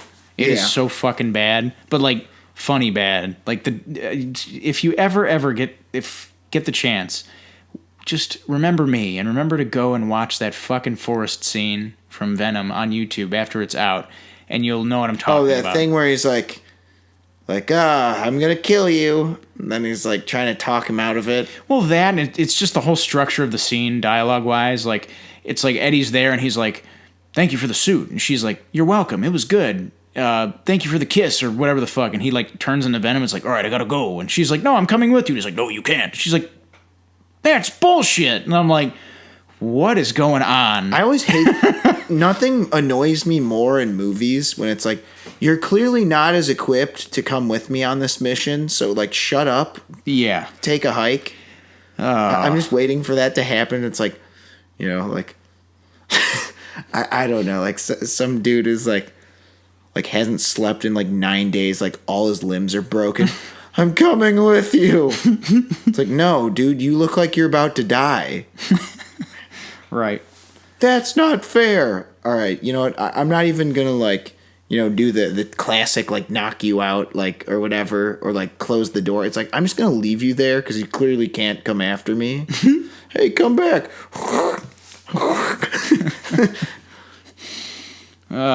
Anywho, so let's move on to scores. Do you have anything else to say about this movie? Really, I've got nothing. No, I'm ready for some maximum carnage. Oh, shit, yeah. We'll talk quickly about the endings. Carnage is there. So Carnage is there, and he, of course, in fanforstic fashion, says, "When I get out of here, it's gonna be complete carnage." Looks at camera. Yeah. Anyway, So it is Woody Harrelson. It's great. It's so bad. Yeah, it's so bad, but, oh, man. I guess, like, we'll see. I wasn't bored, really. So I'm giving this my minimum I wasn't bored score. Mm-hmm. I'm giving it a 2.5 out of 5. I'm, ironically enough, not going much higher than you. I give it a 6 out of 10. Okay. It's not a good movie, guys. Yeah, it's not good, but it is... I was, again, like you, never bored. I was entertained pretty much throughout. Whether it be ironically or unironically, I was interested. It's weird. I think part of that might be the pacing was good because there wasn't much to it. No, it's just watching Tom Hardy be weird and then get the fucking Venom suit and then be even more weird. Yeah. What's up with this Venom? What's up with this documents and killing people? What's up with the rockets? So why would we do that, Venom? We threw that guy into a wall. We don't kill bad people. We kill bad people, not good people. Yeah, we only kill bad people. Venom's like, I don't know, man. Anyway, so On my planet, I was a loser. Like yeah, that was bullshit about like, how stop this. Venom symbiote was a loser. I'm like, What is this, dumb. Planet 51? Also, the ending, now that I think about it, like, that kind of doesn't make sense. Which one? The Carnage Well, it's thing? like, why the hell does Venom care about anything? Oh, yeah. It's like, I want to stay here with you. I want to like, stay what? here with you. And it's like, no, it's supposed to be like, you need Eddie to survive, and Eddie also needs you to survive. Like, who cares? it's supposed to be a symbiosis. You know? All right, the movie's not good. No, it's not very good. It's not very good, and the only reason I'm giving it higher than a 2 out of 5 is because I just can't give something, even if it's shit, like at least a mass score, because it managed to be like, all right, you've captured my attention for the running time of the movie. Mm-hmm. So that's it. Venom was not that great. I would say skip it. Yeah, I would say Watch it on Cape. Yeah. All right, so that's a double skip it from Yeah, that's our new rating system. yeah, see it, rent it, skip it, Shit on it. shit on it, or burn it in an angry, like, I don't know, A furnace. it's like something. Yeah, take it to the Kevin's furnace in the basement. Yeah. Hello, Kevin. Shut up. Anywho, Uncle Frank, is this a joke? so that does it for Venom. So moving on, we've got some special from the Vault reviews. Since it is October, we're going to be doing a lot of horror movies. And that also means some of these episodes are going to be a little long, so we can fit in all the reviews. Yes. You don't like it? Well, you're perfectly within your right not to. Yes. If you do like it, great. Anyway, so we decided to do one newer movie and one older movie. So let's start with Sinister. Mm-hmm. Now, you had seen this in theaters? I did see it in theaters. And why again did you suggest this movie? Because I remember seeing it, and I remember not liking I remember not liking myself for having subjected myself to watching it, because I'm like, that wasn't pleasant. It was unpleasant for me as well because it was very boring. Oh, so different kind of regret. Yeah, you know what? I'm gonna do something different for this review. I took notes during the movie. Mm-hmm. I gave this a good old-fashioned academic viewing. Okay. Well, some of these were notes I wrote afterwards, but I paused frequently. As the movie was boring, I needed several breaks. Mm-hmm. So, first, Sinister, we want to do full spoilers. Sure. All right, so if you haven't seen Sinister, too bad, so sad. We're going full spoilers. So, yes. Firstly, I wrote hell of an intro. So, the thing that bugged me, that was misleading. What's that? Well, I was like, oh, so this movie's going to be like that, huh? Yeah. I thought that was pretty intense. And I'm like, so I'm not Definitely saying... sets the tone. Yeah, it sets the tone. Because I will say this movie doesn't do a lot right in my eyes. Mm-hmm. But I'll give credit where it's due. And that footage at the beginning was creepy. I'm like, wow. Yeah. It's just like all four of them just hung dead. It's like, that was interesting. Mm-hmm. And it's the Super 8 footage. And you're saying that freaked you out a lot, right? We'll get to that. Oh. Because there's some other ones too. But I have general notes about that, about the all right. Super 8 films overall. All right. So we're just going to go down the list, right? Yes. Okay. So then I wrote Ethan Hawke wearing an old lady sweater. Yeah. He was. It's called a cardigan? No, I don't give a shit. That's an old lady sweater. And I also wrote, Ethan Hawke's character is a selfish ass face. Oh, yeah. Now, I write that because I'm all for, like, if you want to do your career a certain way, that's fine. But if you have a family that you're making tag along with you on all this stuff, there's certain things either can't or shouldn't be doing for the better of your family. Right. So it pisses me off about Ethan Hawke's character and makes him unsympathetic from the beginning. And not like, oh, he's an interesting asshole, like a gangster movie or like Always Sunny. He's just a dick. Is the thing where the girl is like, why don't you write this kind, or like, why can't we go back home? He's like, because I need to live here to write about this true crime thing. Right. All right, so let's just quickly give people the overview while we're at it. So Ethan Hawke's character moves to this house where there was a horrific crime where a family was hung from a tree. Hung from the neck till dead. Yes. As it were. And he is a true crime writer, and he hasn't had a big hit true crime book in like, they say like 10 years or whatever. So he moves his family into this house. Unbeknownst to them, they think they're just living in the town. Yeah. But they're indeed moving into the exact home in which the crimes took place, or rather the backyard in which the crime took place. Right. And we'll get to that particular what's the semantics of that phrasing a little bit later. Yes. But so that's why I hated Ethan Hawke's characters. It's like he's dragged his family out here, didn't tell them. First of all, it's like his wife doesn't know how to fucking look up like Zillow. Yeah. Because like that was the one thing that struck me. I thought, oh, is this taking place in the 70s or something? Yeah. And then I see the iPhone. I'm like, okay, so they're just making the wife an idiot. Or like all of his kids, and his kids are dumb too. Also, yeah, Trevor, get a fucking haircut. Like, what was up with that? His kid, the fucking The guy or the boy. yeah, a Doris Day looking hair. Reminded me of the Insidious hair. The one kid from Insidious. I don't know. It's just like, come on, man. No, I guess I'm just sounding like old man yelling at a cloud. All right, so moving on.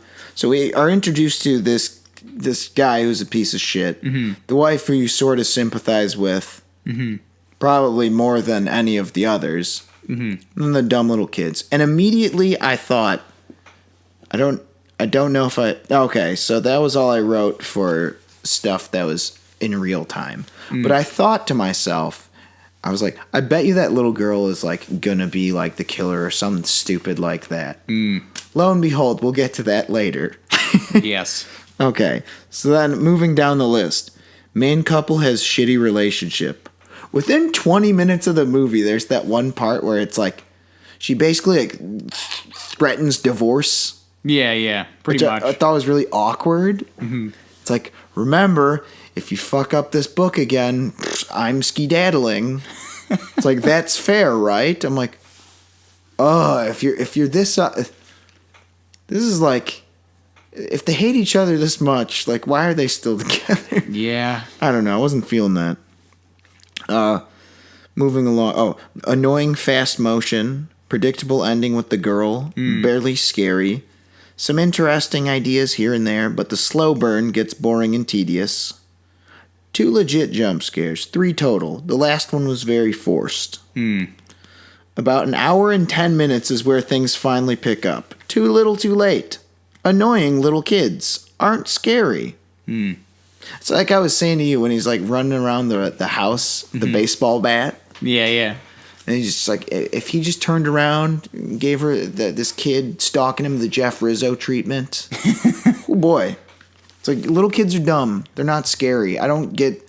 It's all like the Grudge's fault that started that stupid trend. Or Ju-on, if we're getting technical. Let's see. Deputy Dog wasn't used very much. Well, you should see the sequel. Oh, okay. He's also playing Eddie in It Too. No, I meant the older Deputy Dog. Oh, I thought you meant Deputy So-and-so. Yeah. Well, I thought they were going to like make that a bigger point of contention. Maybe rise the body count. That's the other thing. This movie had no body count. What the hell is that bullshit? Well, you talking about when? I'm talking about like during the course. Okay. There's only a couple. Not but that in the course of the story, as Yeah. Scorsese would call it, there's quite a few people who Yeah. meet their end. Bagul was like all right. Yeah, kind of looked like Tommy Wiseau from behind. Nah, I was gonna say he looks like a failed drummer who tried out for Slipknot. Yeah. That's just me. Or either that or like a Finnish, or like Norwegian black metal singer. So he was like kind of cool. I thought his deal was kind of interesting, but you don't find anything out about him. Here's the thing that bugs me. The trailer, it's like, that's Bagul. It's like in the trailer. And then the whole movie, he's calling the professor. I'm like, oh, here we go. It's Bagul. Like this scene has become unnecessary. But it's like an hour into the movie. Yeah. Wish there was more Bagul. Already got to the wife that threatens divorce. Cinematography was okay for the most part. I agree. Decent use of foreshadowing.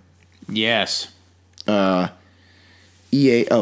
Hawke is an idiot for not giving films over to the police department. Bagul and the scare in the attic was pretty good. Yeah. But the one at the end sucked. It's like, remember this part? Yeah, I remember that. It's like that again. Oh, and the Super 8 was overused. Yeah. All right, so let's talk about that, since that's a large element of the film. The Super 8 is overused to me, because the first time it was scary and unsettling, but then by the fourth or fifth Super 8 film, I'm like, this is dumb, I get it. Like, people keep getting killed or whatever, and Bagul just keeps showing up. Whatever. So, would you like to rebut me or support me on some of the points I've brought up in my fastidious notes? Well, I mean, I don't think it's a very good movie. I think it's a pretty crappy movie. Well, I mean, I don't necessarily disagree. I think it's like the stuff involving Ethan Hawke and the family is like, it's not great.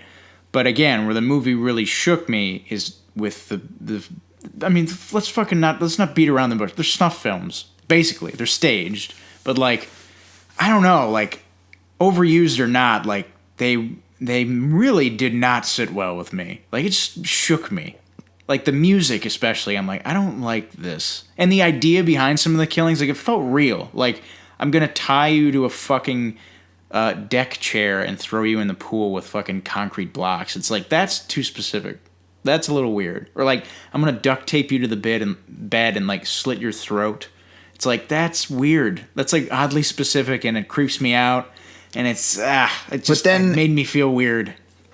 Okay, see, to me though, I was bored though. It's like in between watching the Super 8, like the movie is basically like, for the most part, ooh, we're in the house. Mm-hmm. I'm shitty at raising my kids. Right. And oh, by the way, let's watch a Super 8 film. That was scary. Mm-hmm. Cue the fucking, what is it, like safety pins with yarn, for the, it's like, this is attached to this, like those shitty investigation things. And I'm sorry, that I just can't forgive that. It's like, if I watched one of those, I'd go right to the fucking cops. Oh yeah, for sure. And I don't buy well, he was mean to me when I first moved in. He didn't like my book. He was being a duty head. Like, right. To me, that was like a 9-year-old's logic. Yeah, I get that. Especially, like, because the one dude is nice and is a fan of his books. Oh, the James Ransone character? Yeah. Soon to be Eddie. Soon to be Eddie. It. Mm-hmm. Yeah. Yeah. Honestly, that is the only credence I really give the movie, especially on second viewing. It's like, I just don't... You scared me. I don't even say scared. It's not like, ooh, I'm shook, like, like spooked, or as they say, it's like, you don't understand, like, being spooked is fun. It's like, I don't like watching this. I don't like watching a child murder their family. It's like 4 times with a lawnmower once. Except like, for me, I'm like, this wouldn't happen. This wouldn't happen. Yeah, but it's like it's if weird. There's like an army of 9-year-olds, I'm pretty sure Ethan Hawke he'd just beat the shit out of them. Oh yeah, I mean it's not perfect. And I called that too, though. I was like, I bet the little girl did it or something dumb, because all these stupid horror movies now, it's like, ooh, blah, blah, blah, black and white, flickery light. The little kid did it. Mm-hmm. And lo and behold, I was exactly right. Not like, I didn't figure out like the whole mystery element of it. Like, that's why the kid. That was the other thing is like I realized how little I cared about the plot about halfway through because by the time the ending rolled around, I'm like, what? Oh, he's like, that's why all the kids were missing. It's because they were the killers. I'm like, what? The kids were missing? Oh yeah. I'm like, oh yeah. I guess that was a thing. They go off to Babylon with Bagul land into Bagul land. Yeah, and that's the other thing. It's like, Bagul is like creepier than the kids. Oh yeah, for sure. And I don't feel like they really explain the rules. And like he has that one phone call where he tries to get an explanation. It's like, oh yeah, Bagul, they believed he had a portal to like something. It's like, but what if I like destroyed the portal, brah? It's like, I don't know. Like, I guess the writers didn't really think that far. Yeah. I also hate the ending. Because it just feels like a big middle finger to the audience. Just like, haha, fuck you, shitty ending. And I'm like, oh, great. I kind of liked it, though, a little bit. And here's why. And it's all because of a negative reason. What's that? So, you know how when I watch a movie and I'm like, God, I hate all the characters. And there's that little part of you that's just like, man, what if they all died at the end? It's like this. It's like, you know what? At least you gave me that. I hated Ethan... whatever the fuck his name, Ethan Hawke. Ethan Hawke, yeah. Sorry, he's just whatever. Ethan Hawke and his family suck, and I'm like, they can all eat shit, and then they did. See, that was like the straw that broke the camel's back for me. Or I'm like, oh man, now I don't want to ever watch this again. But I did end up watching it again. Yeah, I mean, this. to me, it was just such a chore though, because unlike other horror movies. Now, I get that the scenes of regularity, if you will, like normalcy, you have to use the elements, like there has to be elements to chew on in between. Right. In this, there was none. It was just boring investigative work, like his like woes with his family and, oh, surprise, surprise, he's an alcoholic. Yeah. And there's nothing there. Yeah, it's there's nothing there where because you're like, get to the fucking like Bagul guy or like get to the Super 8, get to the like. There wasn't enough there. Also, it's like what kind of shitty modern horror movie is this? Like the one thing that you guys like or modern horror movies, it's like at least have some jump scares or something. I want to say something real quick about jump scares. Everyone can fuck off this like movement against them. It's just like a fight scene. It has to be warranted. It has to be justified and set up well. If it's set up well, then go for it. Right. It's just the one at the end of this was so fucking bad. Felt like a gotcha. That's the whole ending felt like gotcha. Yeah, and then it's like, oh look, they're back in the attic. Gotcha, Bagul jump scare. Like that one was shitty, but like the one that I thought was good was the first time he does that. What is that? You look at the paint or the film or whatever, and you see Bagul, and there's like, nope, I'm over here. Well, that and like the whole idea that it's like the other scene that I actually really do like is the one where he realizes that Bagul's in every fucking movie, but like in the background, I'm like, I feel like there needs to be a meme somewhere where it's like the Geico caveman. Yeah. Or just like, I don't know, like Bigfoot or something.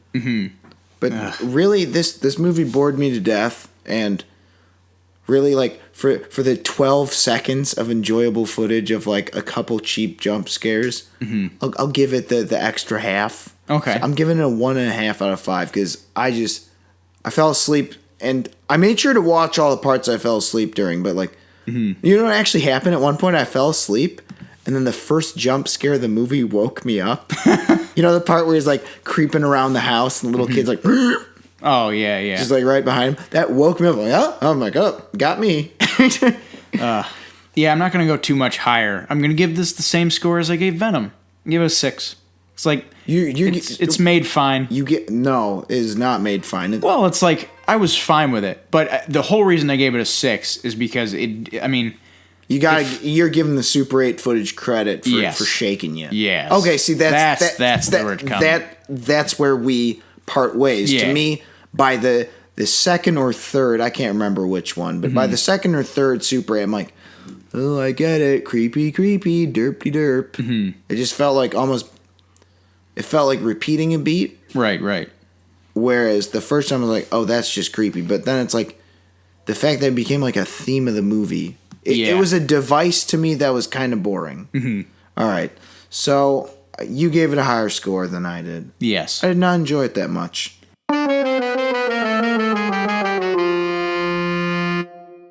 And now we move on to another feature film of the horror genre. Featuring a different family moving into a house for a different kind of fresh start. Yeah. Wow, you were right on the nose with that. That's a huge horror element in horror movies. In Pet Sematary, we mentioned that's a big thing. Pet Sematary. Most movies, the Conjuring movies, are that, or the first one is at least. I think there's Amityville. Well, especially Poltergeist, I think. Child's Play 2, sort of. Yeah, sort of. Well, at least for Andy and Kyle. Anyway, we're getting off topic. Our next feature film we're going to examine is called Hellraiser. Yes, the 1987 British horror film written and directed by Clive Barker. Now, I'd seen this a few times. However, it's been a very long time, I realized, since I'd seen it start to finish. Maybe 2-3 years. Which is saying a lot because generally around October, I cycle through like my old favorites. Yeah, I hadn't seen this. I thought I saw it, but actually, upon watching it, I realized I'd never seen it. At all, or just... Well, I mean, I'd seen, like, clips from it, and I'd seen some of the kills. Yeah. But... So, do you have some notes prepared? I do. I was shocked how... this is going to sound weird. I was shocked how small this movie was. Yeah, in a way. Because the plot of this movie, I don't know if you know this, like... As a normie, like, you walk into Hellraiser, like, oh, it's about Pinhead and the Cenobites. It's like, no, not really. Like, they're in it. And, like, they're in it in the beginning and the end, but that's not what the fuck it is. It's about Julia, played by Claire Higgins, who moves into her late mother-in-law's abandoned house with her husband, Larry, played by Andrew Robinson, and she encounters the undead body of her brother-in-law, Frank, played by Sean Chapman, who she had an affair with. A really weird, creepy, sadomasochist affair with. And he basically tells her, like, your brother had an accident in this room and bled on the floor. It's because he cuts his hand on the nail. Yeah, carrying the bed into the house. And then the blood brings back Frank. He's like, I need you to, like... Basically bring more blood into this house. Bring more blood. So she has to start killing dudes to bring Frank back to life. And I thought that'd be pretty interesting to be like, I was in a Hellraiser as horny businessman. Oh, with bad hair? Yeah, no. It's like, which one? Yeah, it's like, which one? Well, I was creepy horny businessman. My friend played careful horny businessman. And then my third friend played balding businessman. No, what was his deal? Which guy? The third one. He was like the guy. He was like, I don't know, like he was the guy that was like, I don't know. Oh, he was like, I don't know if I can stay here. Like he was like kind of cautious. Wasn't he the one where he's like going up the stairs, like, oh, I don't know about this, and she's like, no, that's okay. And wasn't the second guy like, oh well, there's no bed in here, and she's like, no. He's like, I'm usually cautious. Yeah. Whatever. So it's like, I played a third creepy horny businessman. I played creepy horny businessman number 1. Yes. What role that would be? Played balding horny businessman. Which one? 2. Oh, right. Okay. Anyway, but I just want to throw that tidbit out there. I was shocked at how, like, Edgar Allan Poe meets H.P. Lovecraft. The premise was. Like, I forgot about, like, what the movie is actually about. And it's not about, like, oh, man, Pinhead's around, like, he's killing people. It's like, no, it's a lot more deep than that. It's about a really fucked up relationship. Well, it's about a fucked up relationship, but it's also... I noticed that the themes are very noticeable in this one. Yes. The themes are about, like, morality and desire. Yes, and pain and the line between the two, and if there is one for some people. Oh, pain and pleasure and all that. Yeah. It's like sort of like what you call it. Sadomasochism. Yeah, sadomasochism. That's like a big part of this. Yeah.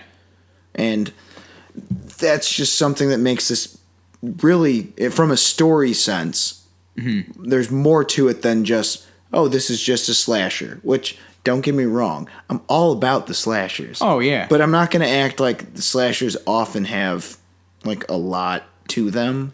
Like, yeah.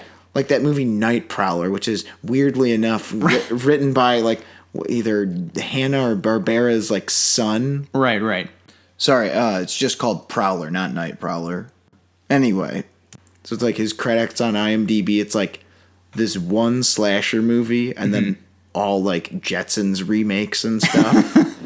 Anyway, the point is there's a lot more to this, and it's, dare I say, Hitchcockian. Yeah. It's very like there's something afoot and someone has to do some amoral shit in order to sustain some artifice of normality. And then the Cenobites, they're not like an afterthought, but they're like... They're there. They're almost in a weird way, like they're sort of enforcers, because it's like the story plays out between Frank and Julia, but because Frank had the puzzle box, which is a huge one of the I would go to say one of my favorite movie MacGuffins. Oh yeah, really great MacGuffin. Oh yeah, it's good stuff. Yeah, so the idea is, the story plays out, and then the Cenobites are like, well, now we got to deal with this. Because they seem almost like, like godlike. Yeah, they're very omnipotent and present. Right. So that's part of the thing, is that all the characters in this are interesting. I like every character for one reason or another. Yes. Like, the dad is like sort of quirky and loud. Kind of a doof.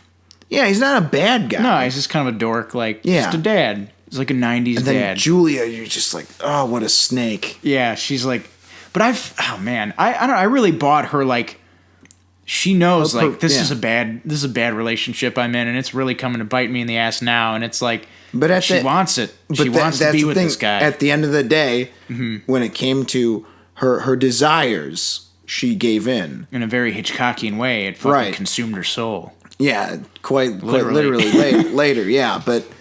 Yeah, fuck it, we're talking spoilers, obviously. Yes. I really think her performance in general is super underrated. Oh, yeah, she's great. She's so creepy. Claire Higgins. She actually didn't see the movie. Really? Yeah, she watched about 10 minutes of it during the premiere, and she had to walk out because she says she's not good watching horror movies. Oh. But I'm like, you were on set. Like, so you saw the weird shit. Yeah, you saw the, like, weird meat nailed to columns and stuff. Yeah, faces on the floor and shit. Yeah. Well, and that's the thing... Also, in addition to the fact that the story plays out and the Cenobites are there, what was I gonna... Oh, the lore of the Hellraiser universe is expansive and detailed, I wrote down. Yeah, it's expansive, but it also leaves a lot open. You know, you're like, what is this deal with that's what I mean, is you get the impression, because you don't see the Cenobites for that long. Right. Pinhead's not really in it that much. No, and did you know that his name in the script is... Do you know what his name in the script is? What? It's just Priest. Really? Pinhead was like the nickname that crew members came up with. I mean, that figures, you know. I've been doing a lot of trivia, looking up of trivia and such. That's good to know. Fun little other one. Doug Bradley was given the cold shoulder at the cast party, he thought. But the whole reason why, when he realized later, was because no one recognized him. Oh, that's so weird. Other cast and crew just didn't know who he was. Oh, so they're like, who's this guy? Yeah, so like no one was talking to him. He's like, what the fuck? I mean, he looks quite different now. Yeah, but it's weird because, well, he was wearing like the contacts and shit, and he's got like different colored eyes in real life. But yeah, man. Weird. So, again, back to the expansive universe. There's a lot. There's a lot of story beats. As we discussed, there's bringing Frank back to life, how Kirsty gets into this, the puzzle box, the Cenobites, the creatures. Yes. The flying idea dragons. Skeleton dragons. Yeah, dude. I think that's my last note I wrote down on the other page. I wrote, what was it? Here, let's see. Oh, weird earthworm monster. Yeah, looks like it's from hell. Homeless dude turns into demon dragon. How can you not love that? God, it's so fucking weird. Yeah. But cool in a weird way. Yeah, I also wrote in my notes a puzzle box. It's like an allegory for like iPhones, man. Whoa. There you go. Art. Take that, Bejeweled. What's the fucking game called? Cookie Jam. Yeah, whatever. Whatever the fuck it is. Or like Candy Crush. Candy Crush. Yeah. Yeah, man. There's no, your but puzzle box. there is something interesting about the puzzle boxes. Everyone's sort of enthralled with it when they touch it. Is our phone? Are our phones gateways to pleasure and pain? Both? Yeah, man. It's like, Whoa. It's like an allegory. Whoa, for the it's future. deep. It's deep, bro. Yeah, dude. There's like the dude saw like Wall Street and he's like, well, fuck cell phones. Little did he know how right he was. He was right. It's a cautionary tale. Hellraiser is. Yeah. No, but that's what I'm saying is there's so much to this going on. Yeah, But they make it work, and it's also this is the slow burn done right. Mm-hmm. Because you're unlike Sinister. Mm-hmm. You get a glimpse of the Cenobites right away. Right. At the very beginning with Frank. And then they kind of go away for a while and they're like, well, what's going on? But there's so much shit going on and it works and you're interested in it. You have something to latch onto in the meantime before the hellish creatures go berserk in the ending. Because that, my friends, is how you do a finale. You got the earthworm monster chasing Kirsty. Yep. Also, small point, the set design in this is really fantastic. I was gonna say that too. Is like I got a really good sense of like the layout of the house.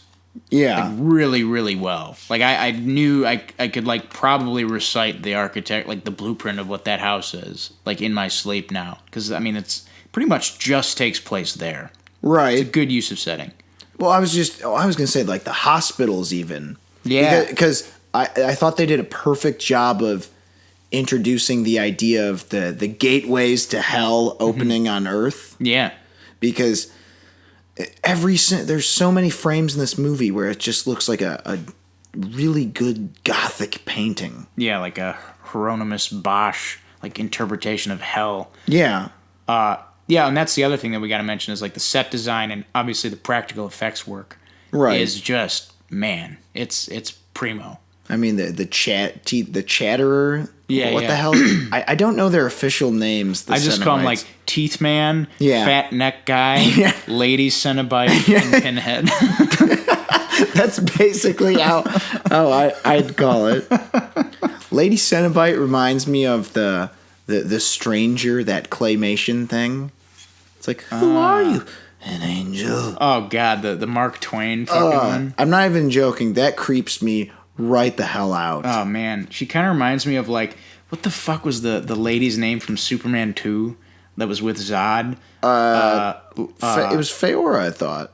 Ursa. That's her Ursa. name. Sorry. She reminds me of like Ursa, but like Sinead O'Connor version. Yeah, basically. Well, okay. Here's another thing I have. It's that each of the scary elements, they're scary for different reasons. Mm-hmm. Like the Cenobites are creepy in a different way than Julia is, and that was kind of. I thought that went along with the themes. It's like here's Earth as it is. There's nothing impossible about her like murdering these people, and then the impossible happens when these Cenobites arrive. So it's like. It's almost like the Cenobites are like weird like janitors of some kind. Yeah. Not like janitors, but like that's not the right term, but like what do they say? They feel the We need. are explorers. Yeah. We're here to fuck shit up. Right. Like that's their whole thing. And that's like Pinhead in general. He's just so stoic.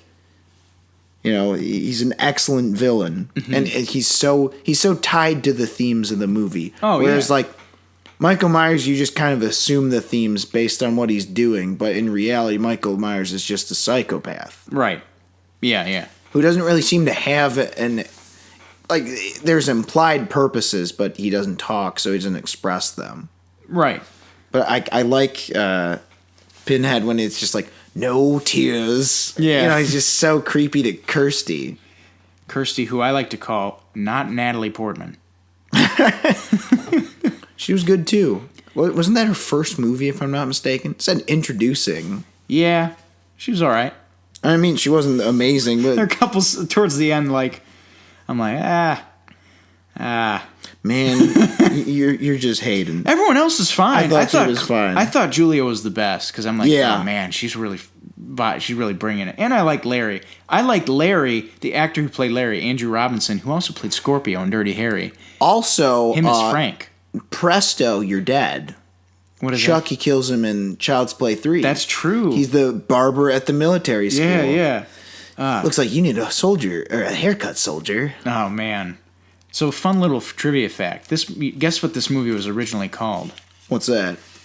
Was it Hellbound Heart? Yes. Yeah, because the novella. Yes, but they wanted to change the name, and they put it up to the crew. I think one of the names that they sent back to the studio, I think just to piss them off, was like Sadomasochist's Guide to Love or some shit. Like, that's too long. And like, Yeah. I guess one of the crew members, who is a 60-year-old woman, Clive Barker says, put up the name, What a Woman Will Do for a Good Fuck. Wow. For real. Yeah.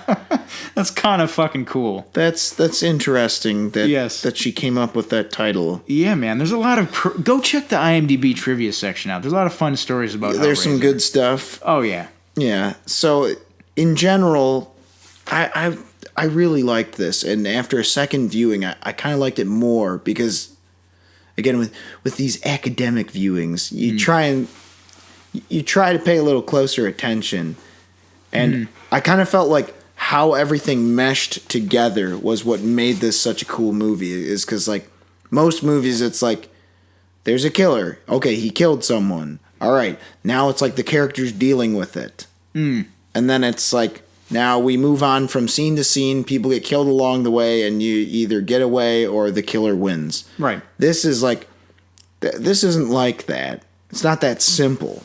Well, it has what every horror movie, I think, should benefit from, which is, drumroll, moral intrigue. Right. Despite what people may think. It's not the scares. Well, scares help. But, like, what the fuck is Friday the 13th about at the end of the day? Oh, he's killing all the counselors who were banging. Well, yeah, and it's about like the cost of negligence and like Right. the moral fallout of making one mistake. And why he chooses to only attack the camp. Right. Well, Jesus Christ. In the ones that count. Right, and like He only attacks the camp. Nightmare mostly. Nightmare on Elm Street in a similar way is like how mistakes can transfer via hereditariness. I don't know what is it heredity, right? Sure. Yes, how they can pass down from parent to child. Or like Psycho is about, trying to maintain normalcy Right. when, your world is falling apart and you have no mom, you fucking killed her. This is about trying to go back to a disgusting relationship when it's the only thing in your fucked up mind that you believe is worth it. And I thought that Right. that moral center, And fucked then- up as it was really interesting. Yeah, and then it's basically like Kirsty, in a weird way, she like almost isn't the main character. No, she's like she's a what do you call it? Not a bystander, but that means she doesn't do anything. Like she's kinda left- She's in the crossfire. That's what I kind of like. Again, that's She's collateral. That's what's cool though. It's like this isn't, oh, here's your established like main character. Root for this person. No, it's like she's there. Julia's like mainly the main character for the first like 2/3 of this. Yeah. Until Kirsty gets committed. Then you're like, all right, let's fucking go. Open Yeah. that puzzle box. Now close the fucking puzzle box and get the fuck out. Yeah, exactly. Yeah. So that again, that's interesting. What the fuck was I gonna say? Yeah, the crossfire thing. Well, and similar to Psycho, you think it's Janet Leigh. Nope. Nope. It's fucking Vera Miles. That's what I'm saying. It just it jumps from place to place without being too sporadic. Right. And I also love the scene where it's like, she's so pissed that her dad is dead. It's like, I can get you Frank. It's like, Yeah. and it's like you're like, He's dead or whatever. It's like, no, he's alive. no, it's like, I can make a deal. It's like, all right.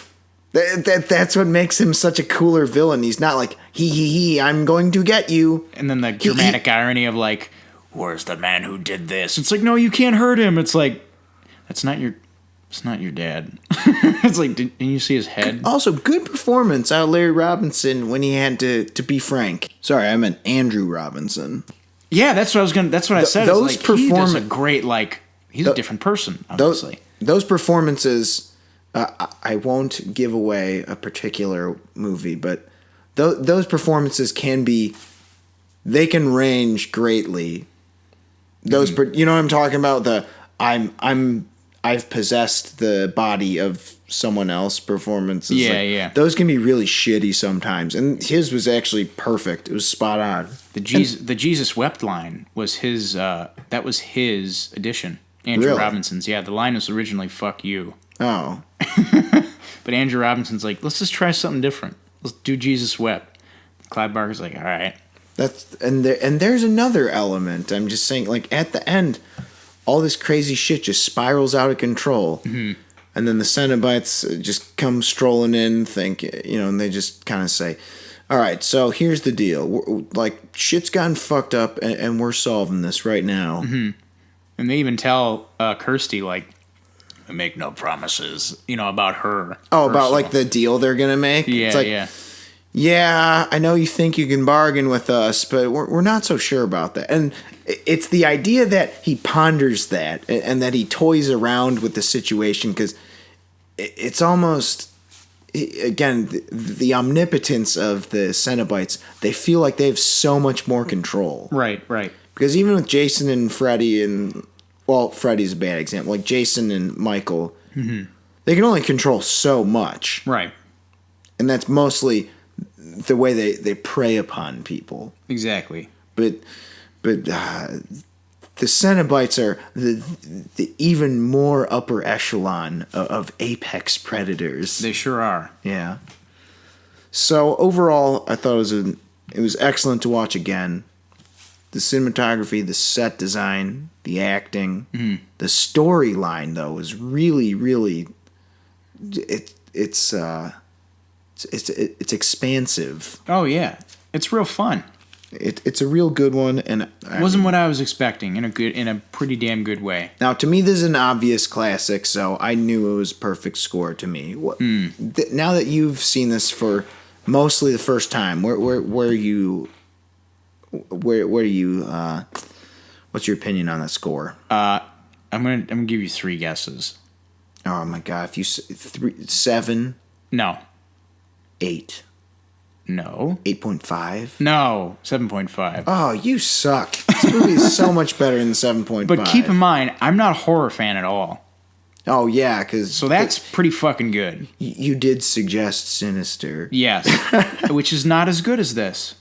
I mean, I had fun making fun of Sinister at the very least. But this is a genuinely good movie, and it has a genuinely good premise that I wasn't honestly expecting. I thought it would just be like gore fest like the others. No, but it's really a personal story about 2 really fucked up people.